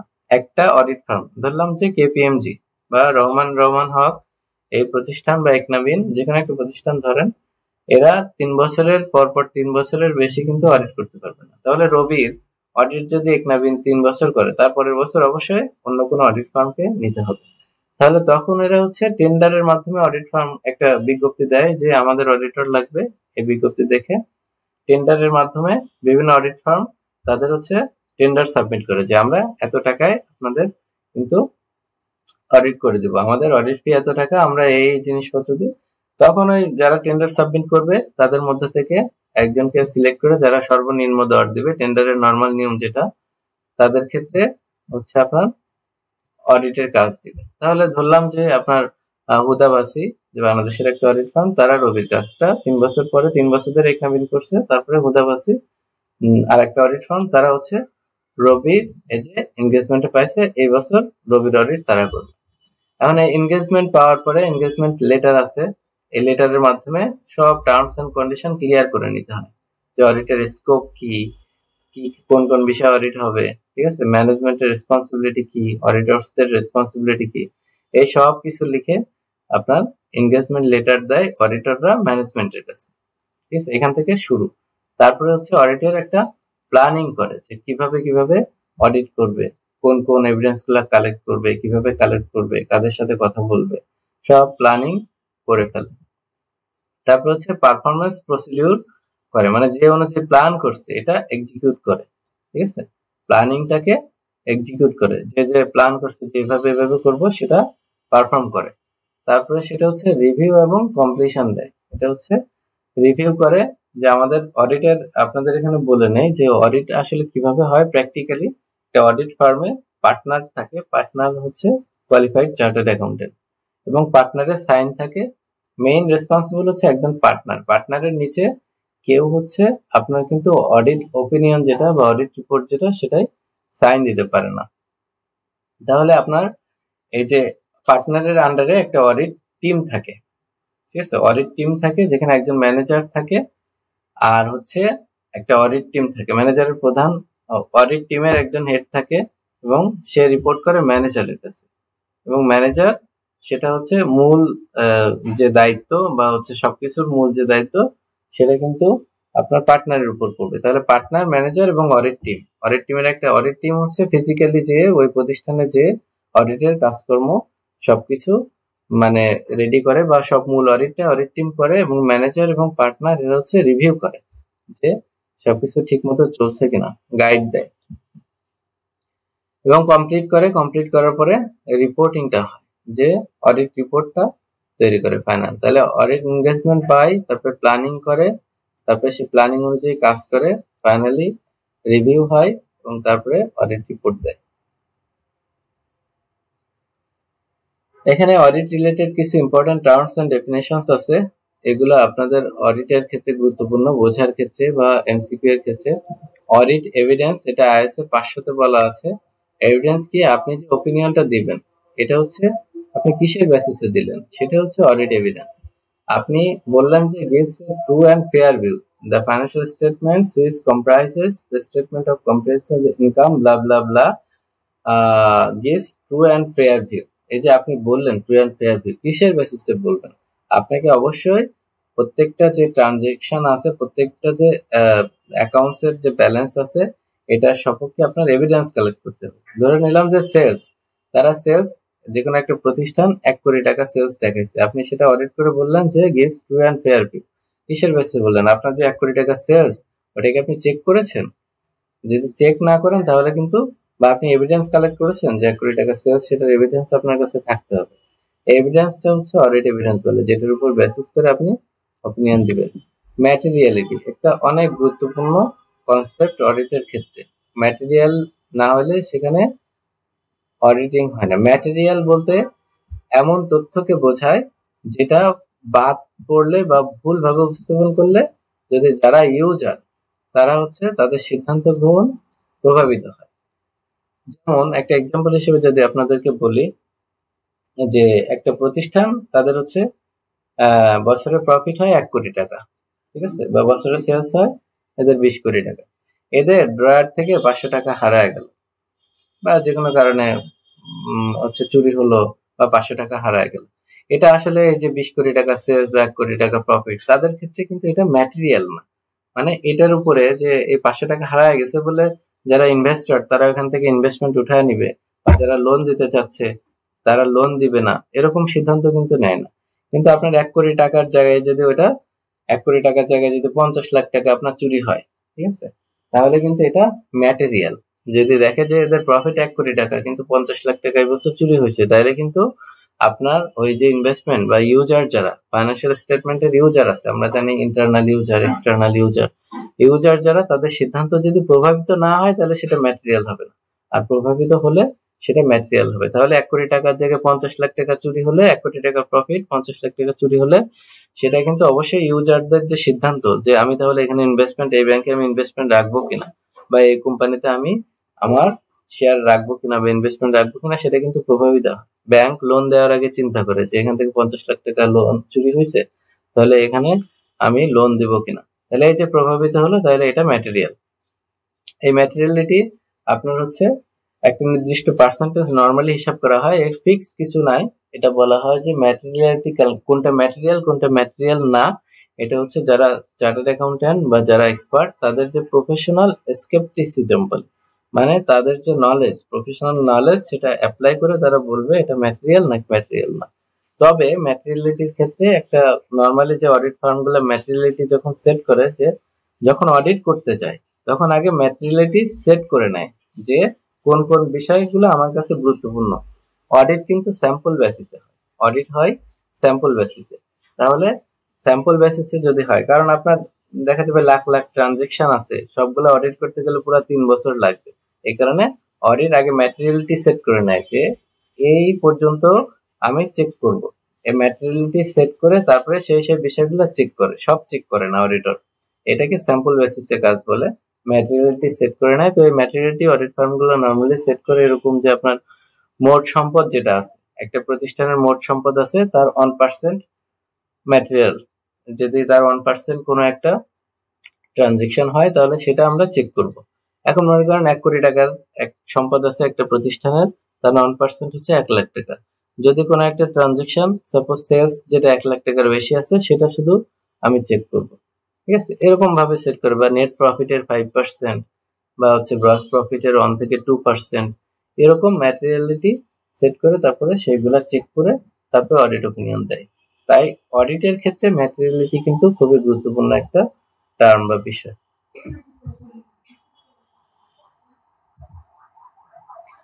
প্রফেশনাল স্কেপটিসিজমের কথা আপনাদের বললাম। প্রফেশনাল স্কেপটিসিজম হচ্ছে প্রশ্নাত্মক মনোভাব, মানে যে অডিটর তাকে অবশ্যই সবসময় আপনার সবকিছু বিশ্বাস করলে হবে না, সবকিছুতে সন্দেহ করতে হবে যে না এটা এভাবে কিভাবে হলো, সে মনে হয় এটা ঠিক মতো করে নাই, তার কাছ থেকে এটা জানতে হবে, সন্দেহ করতে হবে, সন্দেহ প্রবণ দৃষ্টি থাকতে হবে।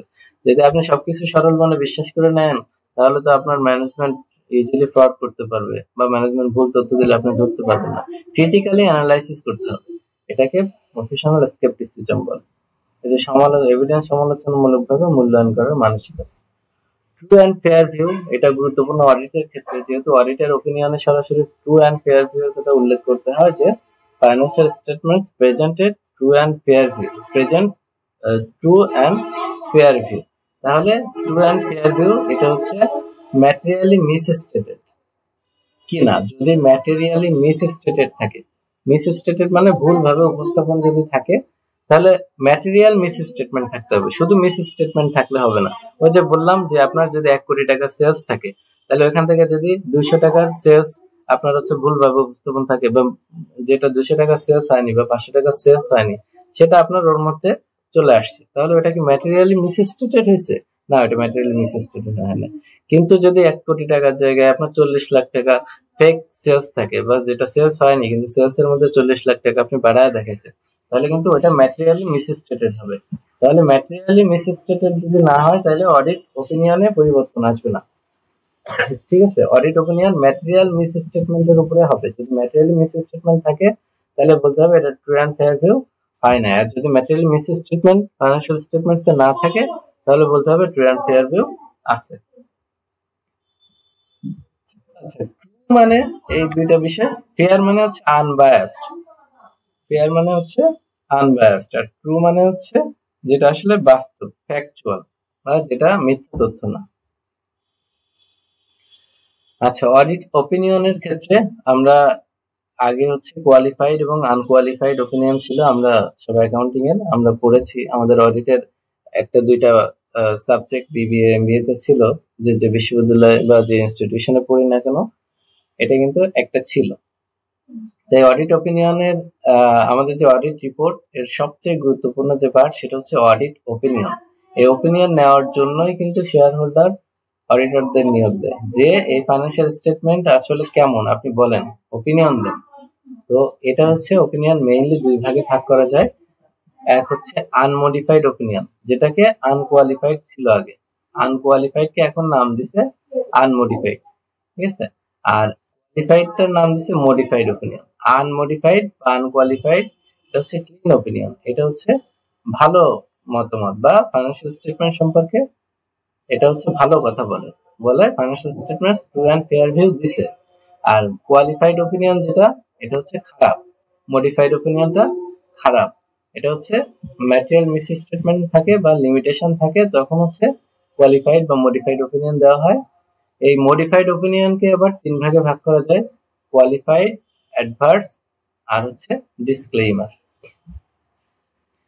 অডিট এক্সপেকটেশন গ্যাপ কি? এক্সপেকটেশন গ্যাপ হচ্ছে সিম্পলি যদি বলি, আপনার অডিটরদের কি দায়িত্ব এবং অডিটরদের যারা নিয়োগ দেয় বা অডিট রিপোর্ট যারা ব্যবহার করে তাদের যা এক্সপেকটেশন বা তারা আশা করে যে তারা মনে করে যে অডিটরদের এই দায়িত্ব, কিন্তু অডিটরদের দায়িত্ব আসলে সেটা না। এই যে এরা এক্সপেক্ট করে যে অডিটর এটা করে দিবে, কিন্তু অডিটর আসলে ওটা করা তার দায়িত্ব না। এই যে এক্সপেকটেশন গ্যাপ, ইউজার যারা অডিটরদের কাছে তাদের যে এক্সপেকটেশন থাকে, এটা হচ্ছে এক্সপেকটেশন গ্যাপ। একটা এক্সাম্পল যদি বলি, যে আপনাদের এখানে বলা আছে দেখেন, যেমন অডিটর স্টেক হোল্ডার যারা বা ইউজার যারা, শেয়ার হোল্ডার যারা, তারা মনে করে অডিটর সব ফ্রড ডিটেক্ট করবে, যত ফ্রড হয় প্রতিষ্ঠানে সব ডিটেক্ট করবে, কিন্তু ফ্রড ডিটেক্ট করার দায়িত্ব আসলে ম্যানেজারদের, ঠিক আছে। তারপর হচ্ছে অডিটররা ফিউচার প্রেডিক্ট করবে যে ভবিষ্যতে এই কোম্পানির কি অবস্থা হবে, কিন্তু ফিউচার প্রেডিক্ট করা তো অডিটরদের দায়িত্ব না। অডিটররা বিগত বছরের ফাইন্যান্সিয়াল স্টেটমেন্ট নিয়ে কাজ করবে, যে ফাইন্যান্সিয়াল স্টেটমেন্টটা তৈরি করছে এটা আসলে ওপিনিয়ন দেবে যে ট্রু অ্যান্ড ফেয়ার ভিউ বা হচ্ছে ফাইন্যান্সিয়াল স্টেটমেন্টস অ্যাকর্ডিংলি তৈরি করা হয়েছে কিনা। তাহলে এরা কিভাবে ফিউচার প্রেডিক্ট করবে? তাহলে ফিউচার প্রেডিক্ট করাও কিন্তু অডিটরদের দায়িত্ব না। কিন্তু যদি ইউজাররা মনে করে ফিউচার প্রেডিক্ট করবে, সব ফ্রড ডিটেক্ট করবে, এটা হচ্ছে এক্সপেকটেশন গ্যাপ। তাদের এক্সপেকটেশন যেটা হচ্ছে, এটা আসলে অডিটরদের দায়িত্ব না। আমাদের প্রশ্ন যেহেতু এমসিকিউ আসবে, আমরা এত যতটুকু পড়েছি এর মধ্যে থেকে এমসিকিউ প্র্যাকটিস করে আসি। দেখি যে which of the following is the subject matter. Subject matter মানে কি? যেটার উপরে অডিট করা হয়। তাহলে ফাইন্যান্সিয়াল স্টেটমেন্টটাই হচ্ছে আমাদের subject matter. Which of the following are the relevant criteria for preparation. Relevant criteria মানে হচ্ছে আমাদের লস রেগুলেশন যেটা অনুযায়ী ফাইন্যান্সিয়াল স্টেটমেন্ট তৈরি হয়, অডিট হয়, সেটা। তাইলে হচ্ছে রিলেভেন্ট ক্রাইটেরিয়া যেটা অনুযায়ী ফাইন্যান্সিয়াল স্টেটমেন্ট তৈরি হয়, সেটা হচ্ছে রিলেভেন্ট ক্রাইটেরিয়া বা যেটা অনুযায়ী আমাদের সাবজেক্ট ম্যাটার তৈরি হয়।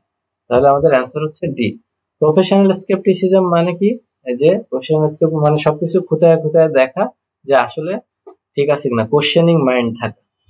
Critical assessment of audit evidence, যে আমাদের একটা অডিট এভিডেন্স দিল, একটা ভাউচার দিল বিক্রির, সেটা আসলে ক্রিটিক্যালি অ্যাসেস করা, এটা ঠিক আছে কিনা, তারিখগুলো দেখা, যে হাতের লেখাগুলো দেখা, এটা ফেক বানানো কিনা। এটা হচ্ছে প্রফেশনাল স্কেপটিসিজম, সবসময় কোশ্চেনিং মাইন্ড থাকে। অ্যানালিটিক্যাল প্রসিডিউরস এর মধ্যে কি কি আছে এটা আমরা পরবর্তীতে দেখব। এখানে হচ্ছে অ্যান্সারটা দেখে আসি। অ্যানালিটিক্যাল প্রসিডিউরের মধ্যে all of the above, ratio analysis থাকতে পারে, comparison of budget with actual থাকতে পারে। আমাদের অডিট প্রসিডিউর যখন করব তখন আমাদের অ্যানালিটিক্যাল প্রসিডিউর করব। তারপর হচ্ছে which one is management not responsible for. Management কোনটার জন্য রেসপন্সিবল না? সেফগার্ডিং দ্য কোম্পানির অ্যাসেট। কোম্পানির অ্যাসেট কারা সেফগার্ড করবে? অবশ্যই ম্যানেজমেন্ট।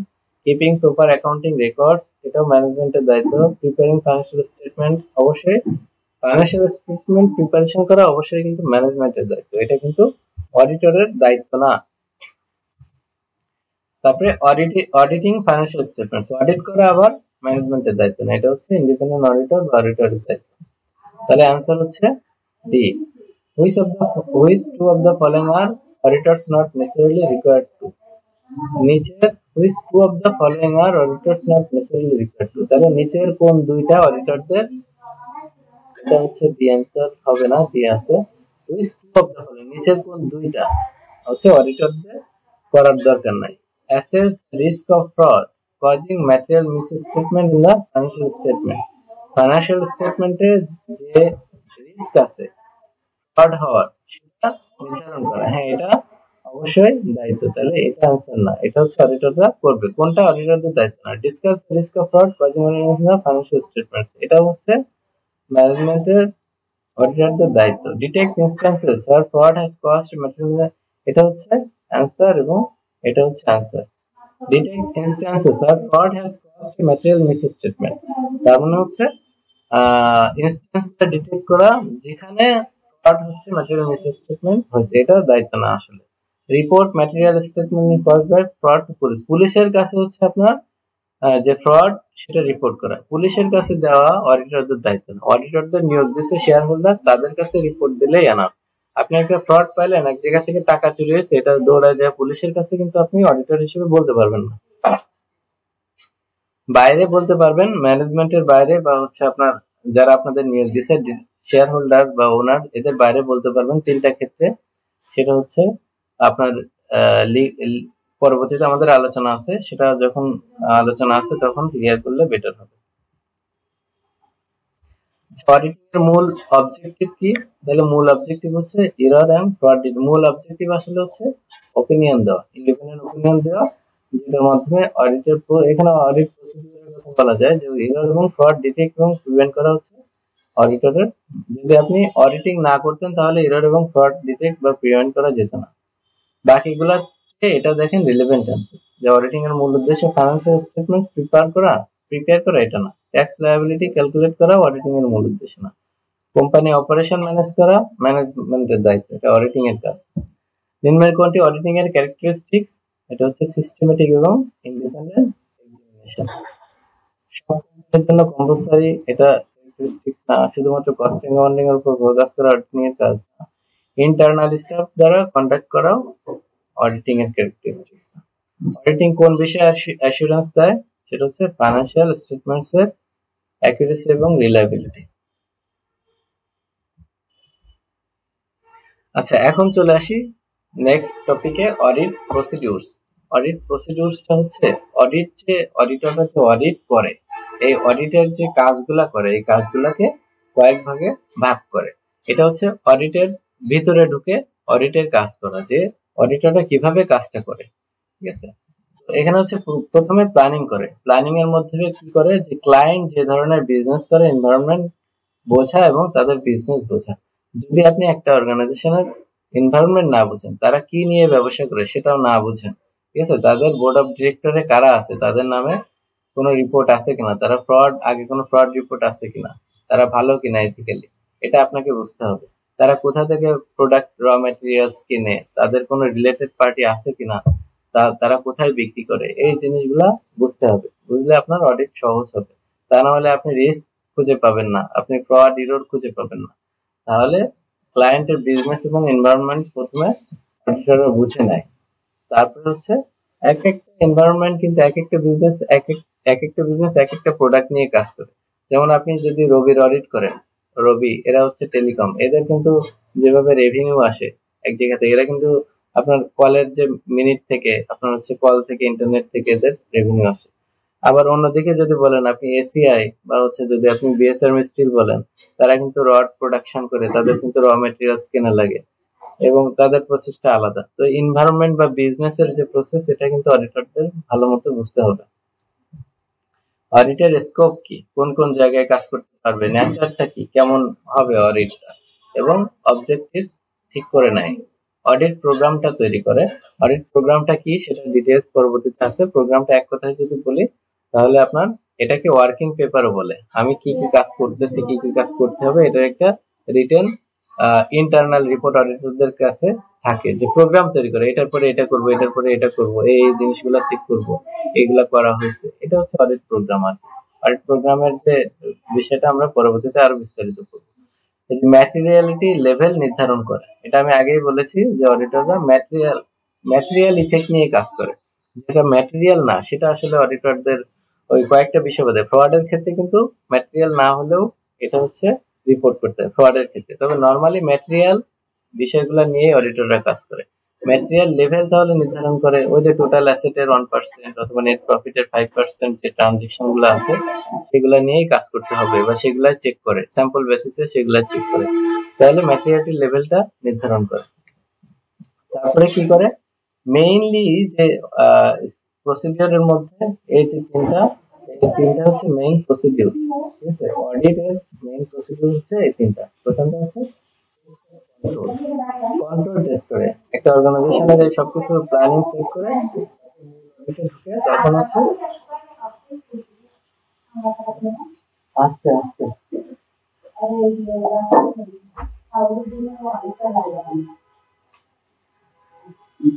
আচ্ছা টেস্ট অফ কন্ট্রোল করে। টেস্ট অফ কন্ট্রোল হচ্ছে এই যে প্রতিষ্ঠান এদের যে ইন্টারনাল কন্ট্রোল সিস্টেম এটা কেমন, তারা আসলে ফ্রড ডিটেক্ট করতে পারতেছে কিনা, তাদের হচ্ছে যে সেলসটা এখান থেকে চুরি হচ্ছে কিনা, বা তাদের যে টাকা পয়সা এটা চুরি করা সহজ না কঠিন, এই যে জিনিসটা ইন্টারনাল কন্ট্রোল একটা প্রতিষ্ঠানের যে সিস্টেম এটা হচ্ছে টেস্ট করা, এটা হচ্ছে টেস্ট অফ কন্ট্রোল।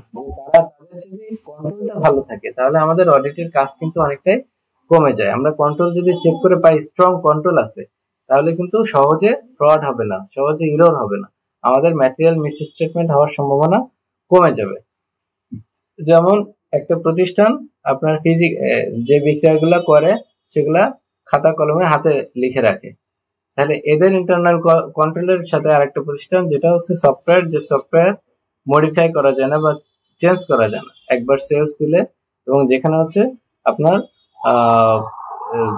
অনলাইনে এন্ট্রি দিতে হয়, সেটা কিন্তু ইন্টারনাল কন্ট্রোল সিস্টেম আরো বেটার হবে। আমাদের যে হাতে লিখে কিন্তু কাটাকাটি করে আবার হচ্ছে আপনার অথবা ভিতরে একটা চেঞ্জ করে দেওয়া যায়, ঠিক আছে।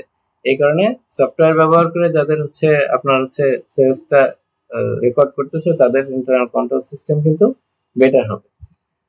তাহলে ইন্টারনাল কন্ট্রোল সিস্টেম আমাদের টেস্ট করতে হবে। টেস্ট অফ কন্ট্রোল কাদের কাদের কন্ট্রোল টেস্ট, এটা হচ্ছে যে অর্গানাইজেশন আমরা অডিট করতে গেছি তাদের কন্ট্রোল মেকানিজমটা কি সেটা আমরা টেস্ট করে দেখতে পারি। ওয়াক থ্রু টেস্ট হচ্ছে একটা হচ্ছে লিস্ট থাকে ওয়াক থ্রু টেস্টের, যে শুরু থেকে শেষ পর্যন্ত এই ধাপগুলা ফলো করে আমি একটা টেস্ট করব। মনে করেন যে একটা প্রতিষ্ঠানের একটা বিষয় আমি টেস্ট করব, সেটার কয়েকটা স্টেপ থাকে, যে সেই স্টেপগুলা ফলো করে সেটা ওয়াক থ্রু টেস্ট করা হয়। কন্ট্রোল রিস্ক অ্যাসেস করা, যে কন্ট্রোল রিস্ক আছে কিনা, ঠিক আছে, টেস্ট অফ কন্ট্রোলের মধ্যে সেটাও টেস্ট করা হয়। রিলায়েন্স করা যায় কিনা সেটা দেখা। দেখেন আমি টেস্ট অফ কন্ট্রোল কেন করতেছি, আমি হচ্ছে অডিট করব, যে আমাদের যে ফাইন্যান্সিয়াল স্টেটমেন্টে যে তথ্য আছে সেটা অডিট করব। এখন ফাইন্যান্সিয়াল স্টেটমেন্টে আমার হচ্ছে সাপোজ হচ্ছে আমাদের অ্যাসেট দেওয়া আছে 1 কোটি টাকা, সেলস দেওয়া আছে 2 কোটি টাকা। এখন এই যে 2 কোটি টাকা 1 কোটি টাকা কিভাবে জেনারেট হয়েছে, এটা কি সফটওয়্যারের মাধ্যমে জেনারেট হয়েছে নাকি ওই যে খাতায় লেখা ছিল এখান থেকে যোগ যোগ করে করে আমাদের এখানে দিছে? এই জিনিসটা যদি আপনি টেস্ট করে দেখেন যে আর না টেস্টটা কন্ট্রোলটা স্ট্রং ছিল এবং এটা ভুল হওয়ার সম্ভাবনা কম, তাহলে কিন্তু আপনার ওইটার প্রতি রিলায়েন্স বেড়ে যাবে, বা আপনি বুঝবেন যে এটা ভুল হওয়ার সম্ভাবনা কম। এই কারণে টেস্ট অফ কন্ট্রোল করা দরকার। তারপরে টেস্ট অফ কন্ট্রোলের পরে আমরা সাবস্ট্যান্টিভ প্রসিডিউর করি। টেস্ট অফ কন্ট্রোল আপনার যত স্ট্রং হোক ইন্টারনাল কন্ট্রোল সিস্টেম ওইটার উপর ফুল ডিপেন্ড করে যে আপনার না সবকিছু ঠিক আছে আর টেস্ট আর অডিট করা লাগবে না, কোনো কিছু চেক করা লাগবে না, এটার কোনো সুযোগ নাই। আপনার সাবস্ট্যান্টিভ প্রসিডিউর পারফর্ম করতে হবে, যেটার মধ্যে কি আছে অ্যানালিটিক্যাল প্রসিডিউর এবং টেস্ট অফ ডিটেইলস। সাবস্ট্যান্টিভ প্রসিডিউরের মধ্যে এই দুইটা অ্যানালিটিক্যাল প্রসিডিউর এবং টেস্ট অফ ডিটেইলস এই দুইটা বিষয় আছে। এই দুটো বিষয় হচ্ছে আপনাদের ওই যে অ্যাকাউন্টস ব্যালেন্স ধরে ধরে চেক করা বা হচ্ছে বিভিন্ন রেশিও ক্যালকুলেশন করা। এখানে দেখেন আমরা হচ্ছে অ্যানালিটিক্যাল প্রসিডিউরের মধ্যে এবং টেস্ট অফ ডিটেইলস এর মধ্যে কি আছে, direct checking of accounts and balance, এটা হচ্ছে সরাসরি চেক করা হয় যে ঠিক আছে কিনা। টেস্ট অফ ডিটেইলস মানে হচ্ছে ভাউচার গুলা চেক করা, আমরা যে পেমেন্ট গুলা করছি আমাদের যে রিসিপ্ট গুলা আছে এগুলোর ভাউচার গুলা চেক করা, এগুলোর অথেন্টিসিটি ঠিক আছে কিনা, লেজার গুলা চেক করা, সাপোর্টিং যে ডকুমেন্টস গুলা আছে এগুলা চেক করা। অ্যানালিটিক্যাল প্রসিডিউর ব্যবহার যেমন হচ্ছে রেশিও অ্যানালাইসিস করা। রেশিও অ্যানালাইসিস কেমন, যেমন হচ্ছে গত 5 বছর যাবত আমার যে বিক্রি 10% করে বাড়ে, এই বছর আমাদের বিক্রি 80% বেড়ে গেছে, তাহলে এটা কেন হলো, ঠিক আছে। এই যে এটাকে ট্রেন্ড অ্যানালাইসিসও বলে। আমাদের কস্ট অফ গুডস সোল্ড, আমাদের sales revenue cost of goods sold এর পার্সেন্টেজ আমাদের রেভিনিউ এর 90% থাকে, বা হচ্ছে আমাদের গ্রস প্রফিট ধরলাম, গ্রস প্রফিট 10% থাকে সবসময়। আমাদের হচ্ছে গত বছর 10% ছিল গ্রস প্রফিট, তার আগের বছর 10% ছিল, কিন্তু এবার আমাদের গ্রস প্রফিট দেখা যাবে 30% হয়ে গেছে, তাহলে এটা কেন হলো, এখানে হয়তো কোনো অ্যানিমালি আছে, কোনো ভুল হয়েছে। এই যে এইগুলা চেক করা। কনফার্মেশন ফ্রম থার্ড পার্টিস, যেমন যারা হচ্ছে ঋণদাতা বা হচ্ছে যারা পাওনাদার বা ব্যাংক, এদের কাছে সরাসরি কনফার্ম হওয়া যে এই এই যে আপনি যে বলেছেন, এই যে প্রতিষ্ঠান এদের ফাইন্যান্সিয়াল স্টেটমেন্টে দেখাইছে আপনার কাছে 20 লাখ টাকা পাবে, আসলে কি আপনার কাছে 20 লাখ টাকা পাবে কি, এটা কনফার্ম হওয়া। তাহলে আমরা কিন্তু অডিটের মূল যে জায়গা সেটা ঢুকে গেছি। মানে অডিট করা শুরু করে দিয়েছে। আপনারা নিজেরা নিজেদেরকে অডিটর ভাবেন যে আপনারা অডিট করতে গেছেন একটা অডিট ফার্মের পক্ষ থেকে যেখানে একটা প্রতিষ্ঠানে। এখন আপনারা কি কাজ করতেছেন সেটা প্রথমে টেস্ট করলেন যে এদের আসলে কন্ট্রোলটা কেমন, ঠিক আছে?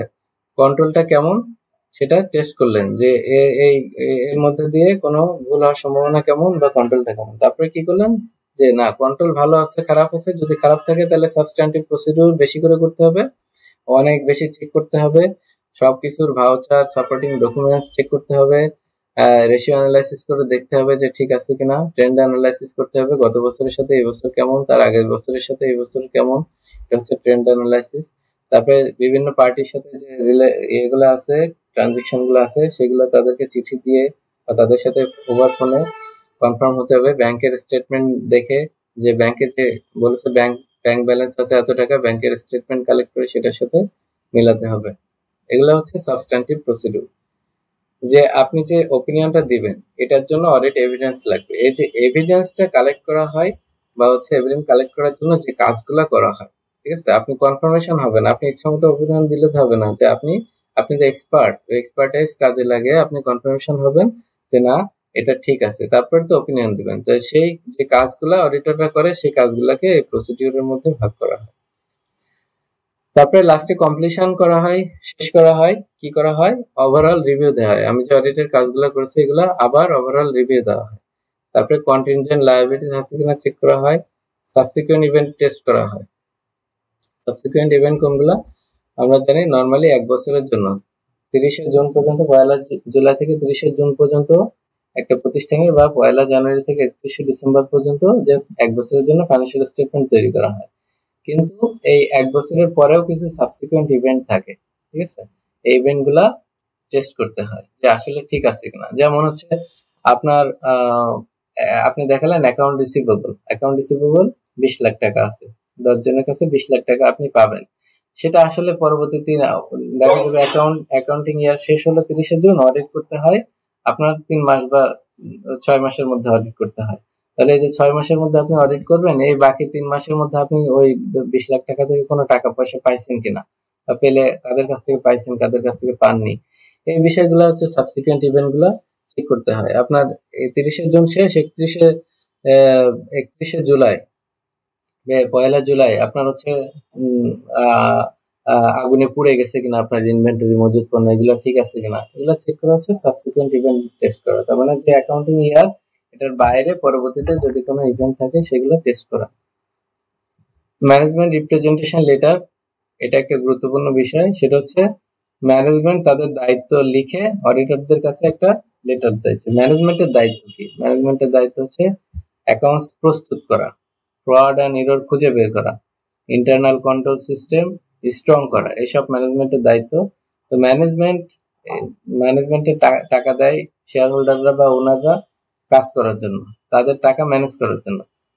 তাদের দায়িত্বগুলা এটা অডিটররা কালেক্ট করে ম্যানেজমেন্ট রিপ্রেজেন্টেশনের লেটার মাধ্যমে, যেন বলতে না পারে যে এটা আমি করিনি, ঠিক আছে? ম্যানেজমেন্ট রিপ্রেজেন্টেশন লেটারে তারা যে ফাইন্যান্সিয়াল স্টেটমেন্ট সঠিকভাবে প্রস্তুত করছে সেটাও স্বীকার করে স্বীকারোক্তি দেয় যে আমরা ফাইন্যান্সিয়াল স্টেটমেন্টস আমরা সঠিকভাবে প্রস্তুত করেছি।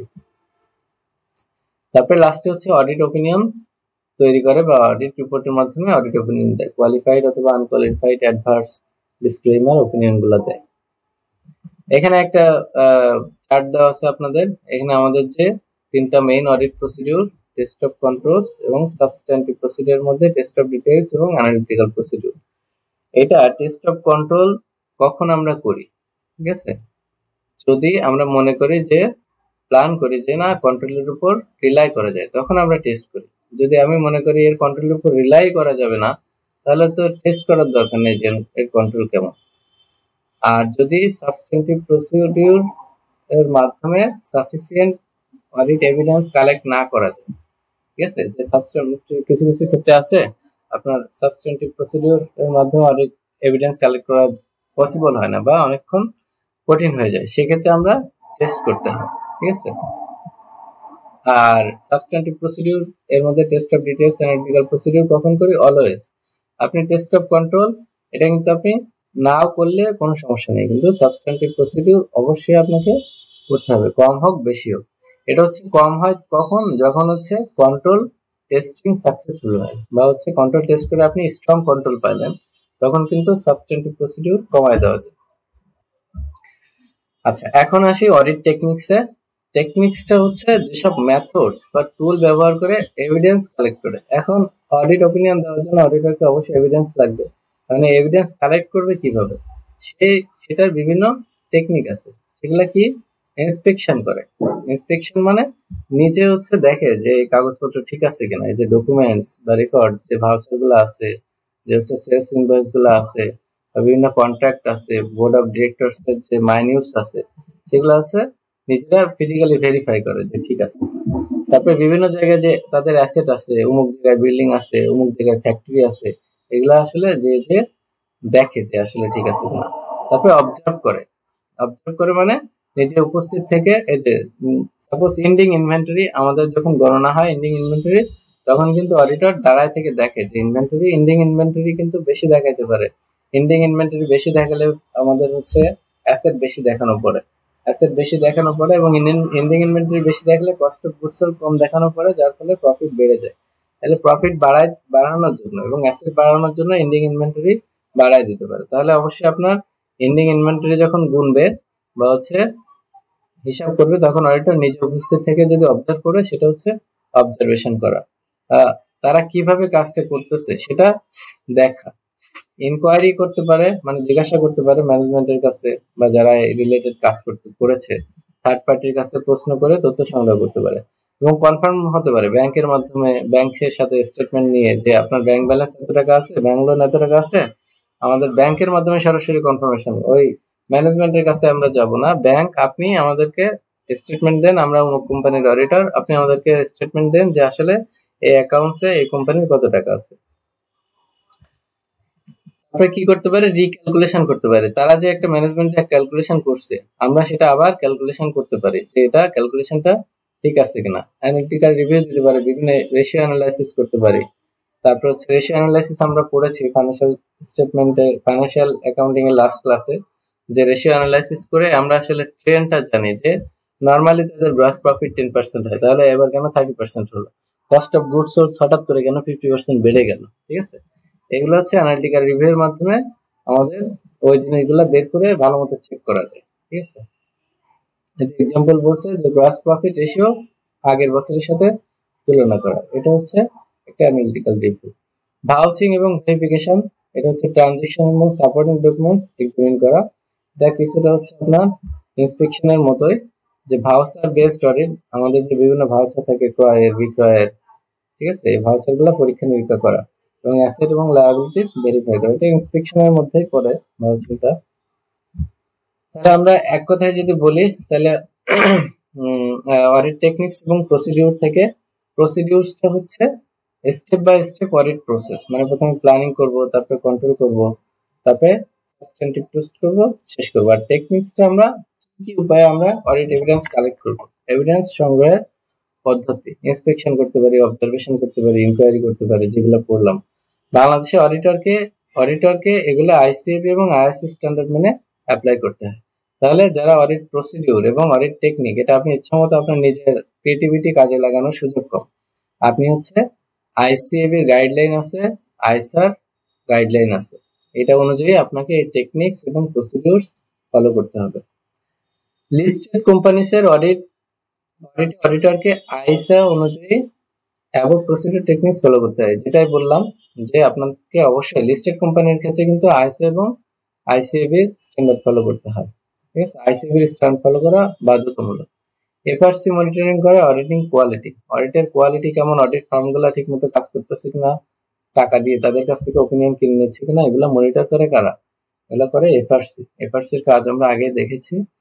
আর হচ্ছে এই যে সেক্টর রেগুলেটর, যারা বাংলাদেশ ব্যাংক আছে, ইন্স্যুরেন্সের জন্য ইডা আছে, লিস্টেডের জন্য বিসেক আছে, এরা স্পেশাল অডিট দিতে পারে, বা হচ্ছে এরা এদের সেক্টরের যে প্রতিষ্ঠানগুলো আছে তাদের অডিট গুলা সেট করতে পারে।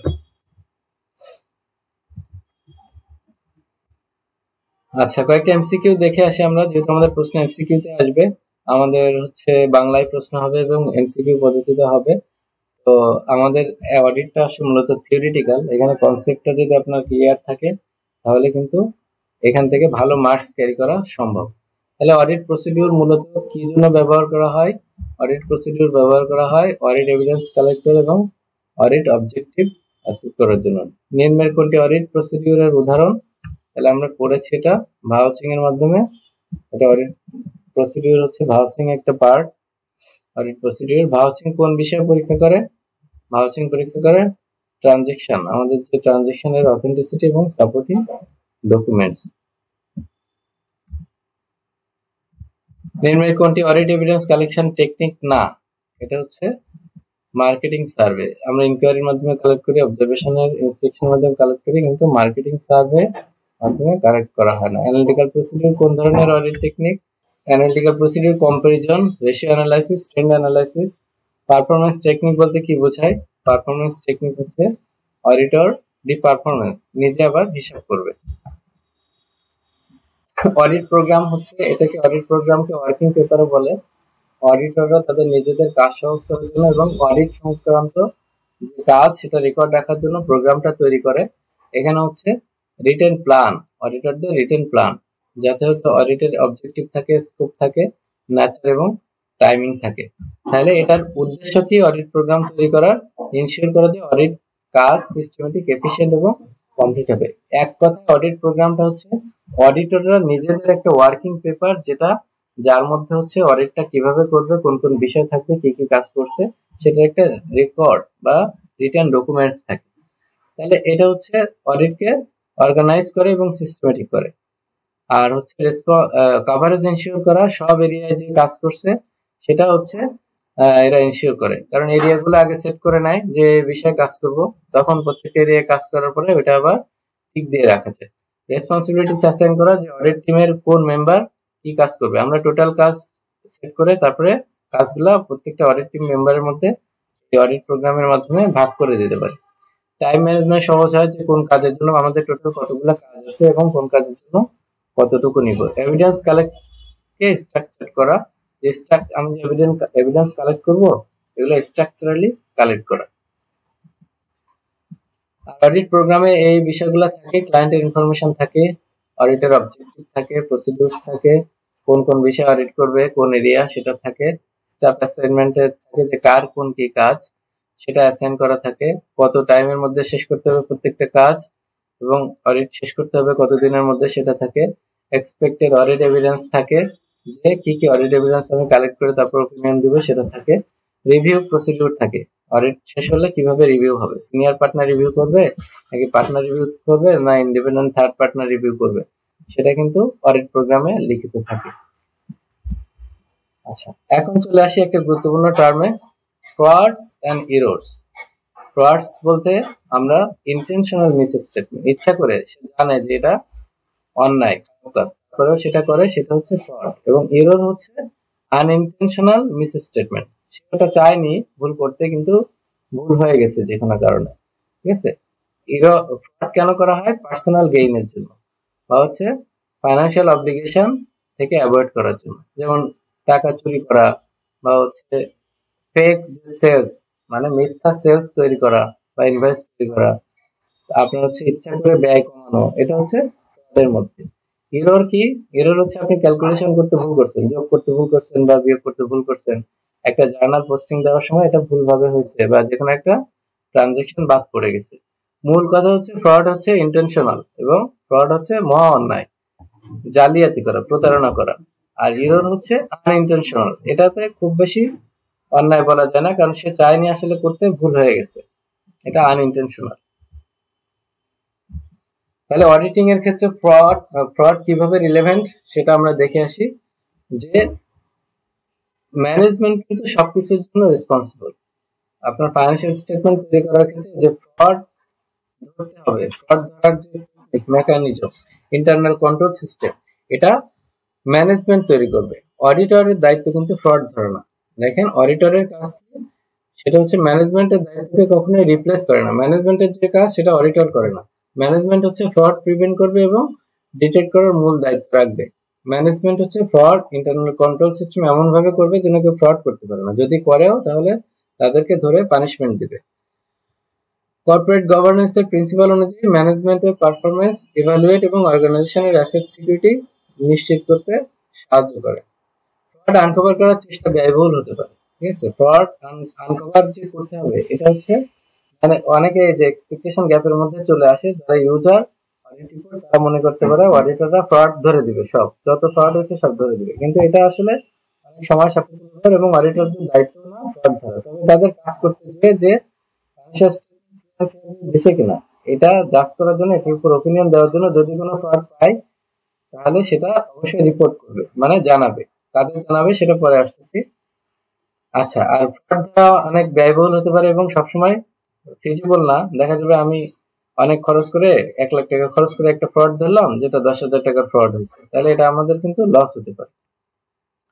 তাহলে স্ট্যাটিউটরি অডিট মূলত সমস্ত ফ্রড চিহ্নিত করার জন্য ডিজাইন করা হয় না। এটা কিন্তু আপনাদের একটা গুরুত্বপূর্ণ বিষয়। ফ্রড কিন্তু অডিটের মাধ্যমে সব ফ্রড আপনি ধরবেন, এটা কিন্তু স্ট্যাটিউটরি অডিট আইসা অনুযায়ী বলেন, আইসিএবি গাইডলাইন অনুযায়ী বলেন, এটা কিন্তু ওইভাবে করার না। অডিট মূলত আপনার একটা ওপিনিয়ন দিবে ম্যাটেরিয়াল ইফেক্টের উপরে, যে এটা ম্যাটেরিয়ালি মিসস্টেটেড কিনা বা ম্যাটেরিয়ালি মিসস্টেটেড না কিনা, এটা হচ্ছে অডিটের মাধ্যমে দেবে। এখানে ফ্রড হয়েছে কি না হয়েছে সব ফ্রড ধরে মতামত দেওয়াটা কিন্তু অডিটরের কাজ না, বা যে কে ফ্রড করছে তারা ধরে পুলিশে দেওয়া এটাও অডিটরের কাজ।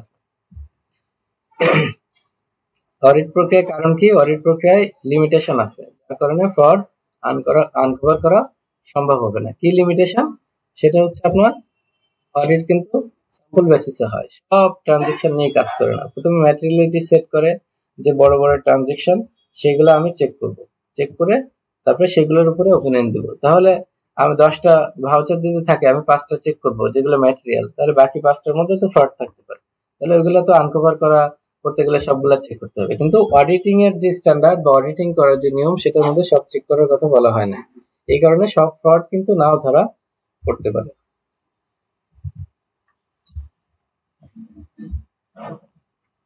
এখন অডিটর এবং ম্যানেজমেন্টের রেসপন্সিবিলিটি কি, ফ্রড, এটা আমি অলরেডি বলে দিছি, আপনাদের মুখে মুখে বলি। এখানে যা বলা আছে সেটা হচ্ছে ম্যানেজমেন্টের দায়িত্ব যত ফ্রড যেন না হয় সেই সিস্টেম ডেভেলপ করা, এবং যদি কোনো ফ্রড হয় তাদেরকে ধরে পানিশমেন্ট দেওয়া।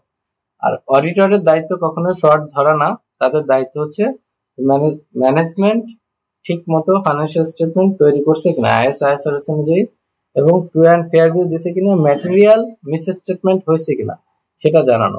এগুলো করার জন্য, এই ওপিনিয়ন দেওয়ার জন্য যদি কোনো ফ্রড বা এরর পায় সেটা হচ্ছে রেসপেক্টিভ যে অথরিটি আছে তাদেরকে জানানো। সেটা ম্যানেজমেন্টকে জানাইতে পারে, বোর্ড অফ ডিরেক্টরসকে জানাইতে পারে, অথবা সেটা বাইরে লিগালি যদি পারমিটেড হয় তাহলে পুলিশকেও জানাইতে পারে।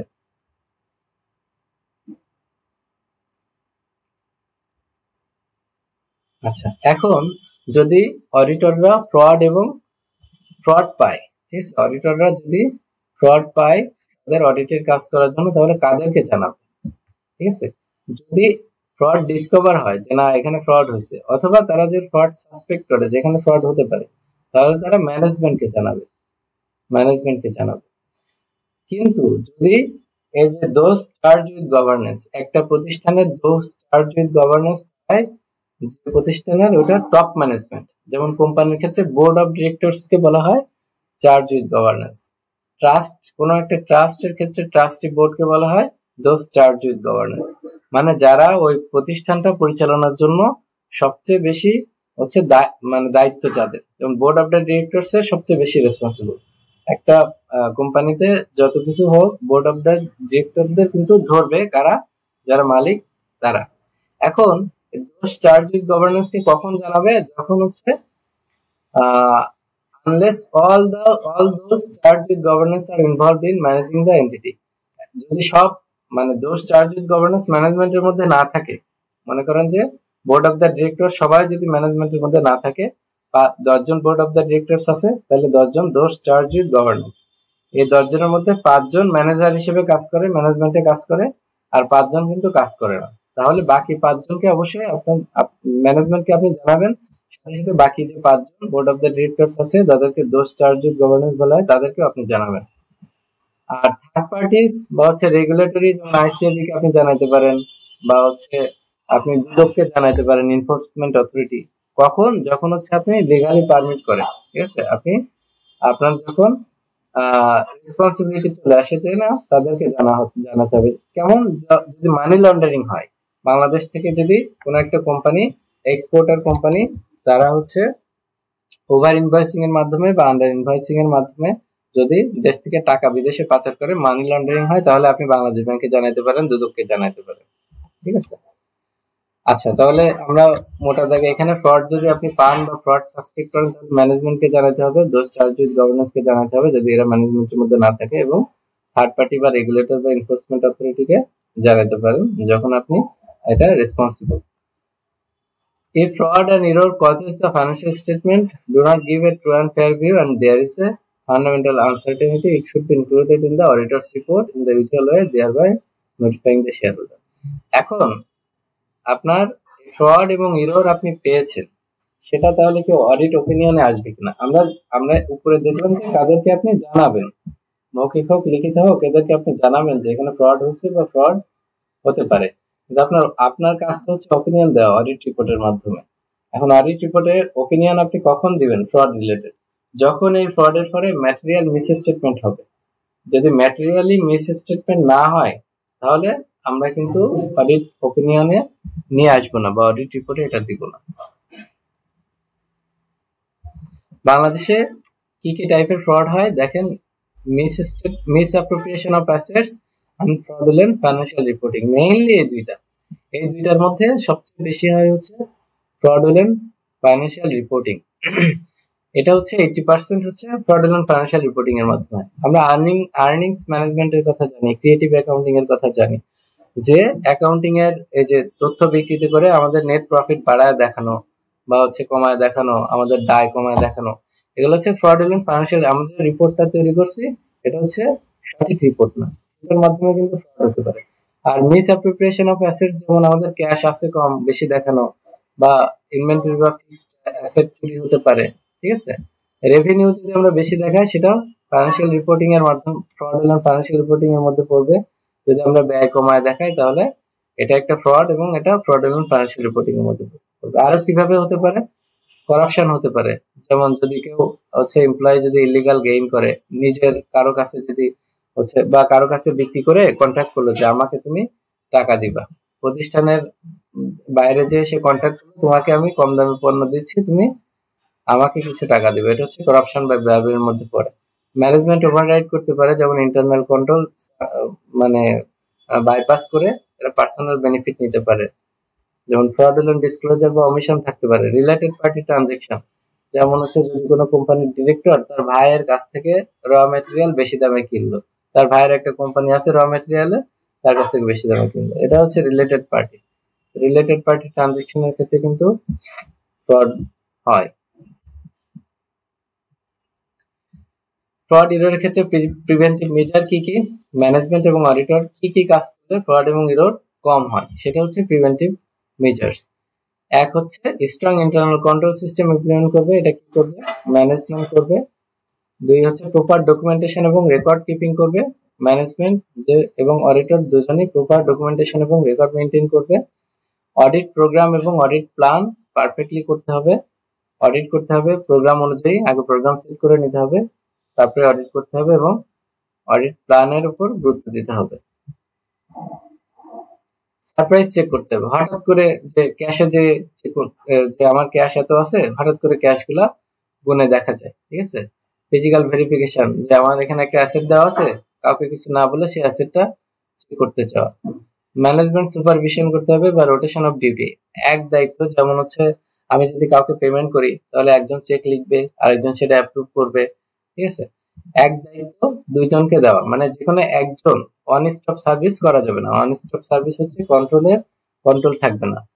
যেমন আর একজনকে দিয়ে সারা জীবন একই কাজ করানো যাবে না, এবং কর্মচারীদের দায়িত্ব নির্দিষ্ট সময় পর পর রোটেট করতে হবে।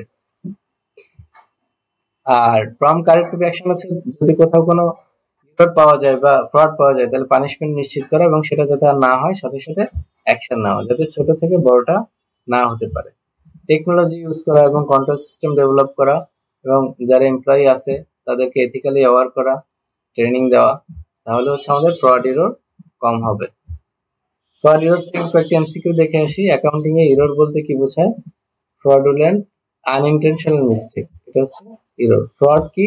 ফ্রড হচ্ছে ডেলিবারেট বা ইন্টেনশনাল মিসট্রিটমেন্ট আর ওমিশন অফ ফাইন্যান্সিয়াল স্টেটমেন্টস। নিম্নের কোনটি প্রিভেন্টিভ মেজার্স ফ্রড কমানোর জন্য? ইন্টারনাল কন্ট্রোল সিস্টেম এনফোর্স করা।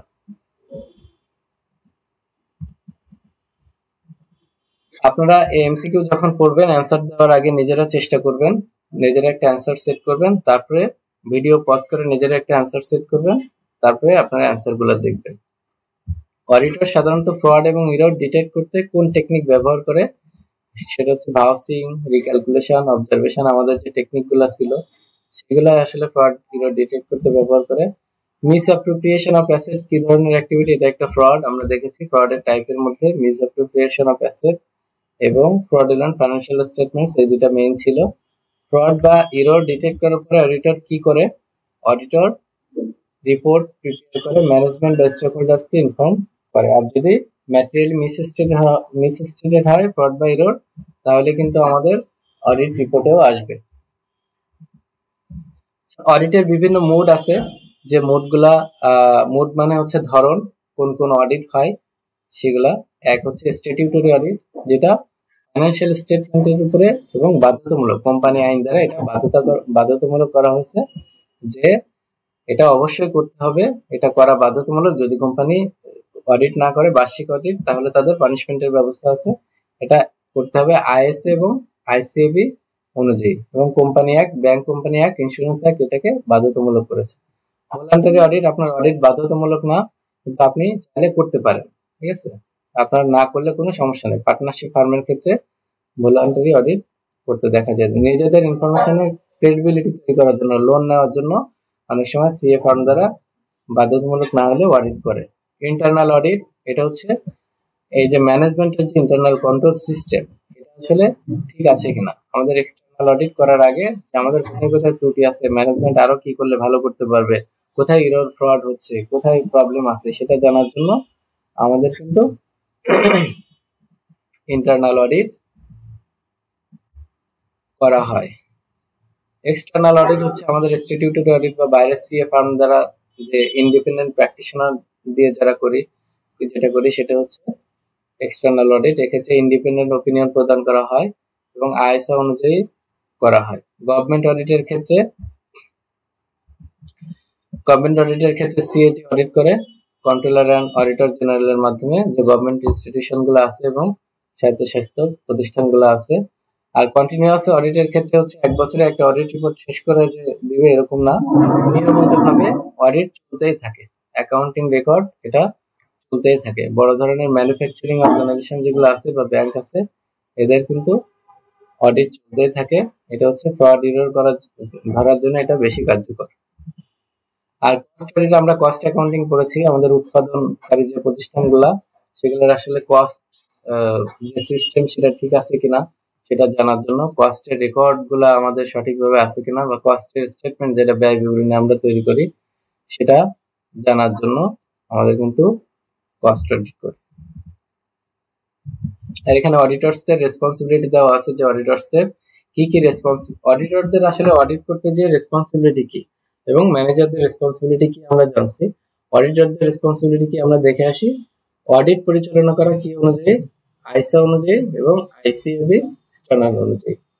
প্রফেশনাল স্কেপটিসিজম, তাদের ক্রিটিক্যাল মাইন্ড থাকতে হবে, কোশ্চেনিং মাইন্ড থাকতে হবে, তাদের জাজমেন্টাল ক্যাপাবিলিটি থাকতে হবে এবং তারা এথিক্যালি ভালো হতে হবে। যেমন তাদের মধ্যে ইন্টিগ্রিটি থাকতে হবে, অবজেক্টিভিটি থাকতে হবে, প্রফেশনাল ডিউ কেয়ার থাকতে হবে এবং তাদের কনফিডেন্সিয়ালিটি।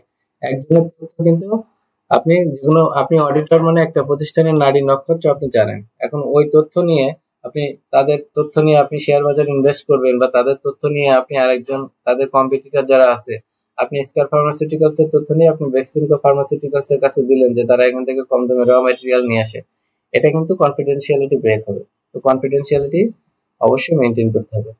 নিশ্চিত করতে হবে কি ফাইন্যান্সিয়াল স্টেটমেন্টের ম্যাটেরিয়াল মিস স্টেটমেন্ট নাই, অবশ্যই নিশ্চিত করতে হবে এভিডেন্স কালেক্ট করার মাধ্যমে। তারপর audit procedure plan perform document করা, যে প্রসিডিউর গুলো আছে test of control, test of details, এগুলা প্ল্যান করা, তারপর পারফর্ম করা, এগুলা অডিট ওয়ার্কিং পেপারের মাধ্যমে ডকুমেন্ট করা। তারপরে এই যে টেকনিক গুলো আছে এগুলা ফলো করা। ইন্টারনাল কন্ট্রোল ইভালুয়েট করা, ইন্টারনাল কন্ট্রোলটা কেমন, টেস্ট অফ কন্ট্রোলের মাধ্যমে এদের আসলে কন্ট্রোল সিস্টেমটা কেমন, এবং রিস্ক ফ্রড এবং রিস্ক কেমন, যদি রিস্ক থাকে তাহলে টেস্ট বেশি করতে হবে, টেকনিক বেশি অ্যাপ্লাই করতে হবে। তারপরে কি অডিট ওপিনিয়ন দেওয়া, কোয়ালিফাইড আনকোয়ালিফাইড, যেটা এখন মডিফাইড আনমডিফাইড ওপিনিয়ন, এটা হচ্ছে কোয়ালিফাইড এর মধ্যে অ্যাডভার্স ডিসক্লেইমার ওপিনিয়ন আছে। এবং গুরুত্বপূর্ণ যে ফাইন্ডিংস গুলো আছে সেগুলা কিন্তু ম্যানেজমেন্টকে বা বোর্ড অফ দ্য ডিরেক্টরস বা হচ্ছে চার্জ উইথ গভর্নেন্স কে জানাতে হবে, যেটা আপনার অডিট ওপিনিয়নে আসবে না, অডিট রিপোর্টে আসবে না, কিন্তু প্রতিষ্ঠানের জন্য গুরুত্বপূর্ণ, সেগুলা লিখিত ভাবে কিন্তু আপনার হচ্ছে দোষ চার্জ উইথ গভর্নেন্স বা হচ্ছে বোর্ড অফ দ্য ডিরেক্টর বা হাইয়েস্ট অথরিটি যে কোনো প্রতিষ্ঠানে তাদের সাথে কমিউনিকেট করতে হবে, জানাতে হবে। কোম্পানিজ অ্যাক্ট, বাংলাদেশ ব্যাংক, বিসেক, এই সব নিয়ম মেনে তারপরে অডিট করতে হবে।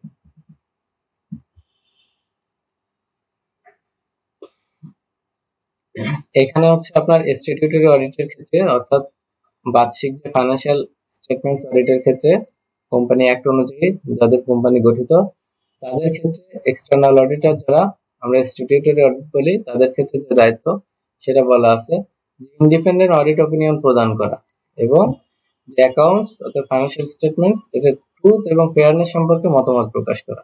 ঠিক আছে, এটা নিশ্চিত করা যে আপনার যে অ্যাকাউন্টসটা তৈরি হয়েছে, ফাইন্যান্সিয়াল স্টেটমেন্টটা তৈরি হয়েছে, এটা ল, রুলস, রেগুলেশন, এটা 1994 সালে কোম্পানি আইন অনুযায়ী তৈরি করা হয়েছে, সেটাও নিশ্চিত করা। অডিটরস রিপোর্ট যেটা দিবে সেটাতে অডিটরদের ওপিনিয়ন অনুযায়ী ডিরেক্টরস রিপোর্ট এবং স্ট্র্যাটেজিক রিপোর্টের তথ্য অ্যানুয়াল অ্যাকাউন্টসের সাথে কনসিস্টেন্ট কিনা, এটা হচ্ছে আপনার অডিটরে একটা অডিট রিপোর্ট দেয় ফাইন্যান্সিয়াল স্টেটমেন্ট রিপোর্টে। আর প্রত্যেকটা প্রতিষ্ঠান অ্যানুয়াল রিপোর্ট তৈরি করে এবং অ্যানুয়াল রিপোর্ট পাবলিশ করে। অ্যানুয়াল রিপোর্টের মধ্যে অনেক কিছু থাকে, যেমন একটা কোম্পানির কারা ডিরেক্টর, কারা চেয়ারম্যান, চেয়ারম্যানের বাণী থাকে, ডিরেক্টরসদের হচ্ছে ডিটেইলস থাকে, এদের প্রোডাক্ট সম্পর্কে বিস্তারিত থাকে, অপারেশন সম্পর্কে থাকে, ডিরেক্টরদের রিপোর্ট থাকে। এর একটা পার্ট হচ্ছে অডিটরদের রিপোর্ট। তাহলে অডিটরদের কাজ হচ্ছে অ্যানুয়াল রিপোর্টে দিবে ডিরেক্টরস রিপোর্ট তার সাথে যে তথ্য সেটা মিল আছে কিনা, বা অন্য যে রিপোর্ট দিবে তার সাথে অডিটের রিপোর্ট মিল আছে কিনা এটা নিশ্চিত করা। তারপর হচ্ছে অডিট প্ল্যান হয়েছে কিনা সেটা নিশ্চিত হওয়া। আপনি যে ওপিনিয়ন দিচ্ছেন অ্যাপ্রোপ্রিয়েট অডিট এভিডেন্স আপনি কালেক্ট করছেন কিনা সেটা জানা, এবং এভিডেন্স যে কালেক্ট করছেন সেগুলো রিভিউ হয়েছে কিনা পার্টনারের মাধ্যমে বা ইন্ডিপেন্ডেন্ট এথিক্যাল পার্টনারের মাধ্যমে রিভিউ হয়েছে কিনা, আপনি যে কনক্লুশন ড্র করছেন যে ট্রু অ্যান্ড ফেয়ার দিচ্ছেন অথবা ডিসক্লেমার রিপোর্ট দিচ্ছেন সেগুলা ভ্যালিড হয়েছে কিনা সেগুলা রিভিউ করা বা চেক করা। আইন এবং এথিক্যাল স্ট্যান্ডার্ডস অনুযায়ী অডিটরকে ক্লায়েন্ট থেকে ইন্ডিপেন্ডেন্স বজায় রাখতে হবে, ইন্ডিপেন্ডেন্স বজায় রাখতে হবে স্ট্যাটিউটরির ক্ষেত্রে, মানে রিলেটেড থাকলে হবে না যে আমার ভাইয়ের কোম্পানি আমি এখানে যে ইচ্ছা মতো অডিট রিপোর্ট দিয়ে দিলাম।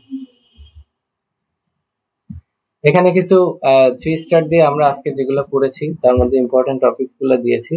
দেখেন আপনাদের কনসেপ্টটা ভালো করে বুঝলে আপনারা যে কোনো প্রশ্ন আনসার করতে পারবেন। কনসেপ্টটা আপনারা ভালো করে বুঝবেন যে অডিটিং এর কনসেপ্টটা কি, ট্রু অ্যান্ড ফেয়ার ভিউ এই টার্মস দুটা, ম্যাটেরিয়ালিটি খুবই গুরুত্বপূর্ণ, ম্যানেজমেন্টের রেসপন্সিবিলিটি কি আর অডিটরদের রেসপন্সিবিলিটি কি এটা ভালো করে বুঝবেন। Difference between error and fraud খুবই গুরুত্বপূর্ণ।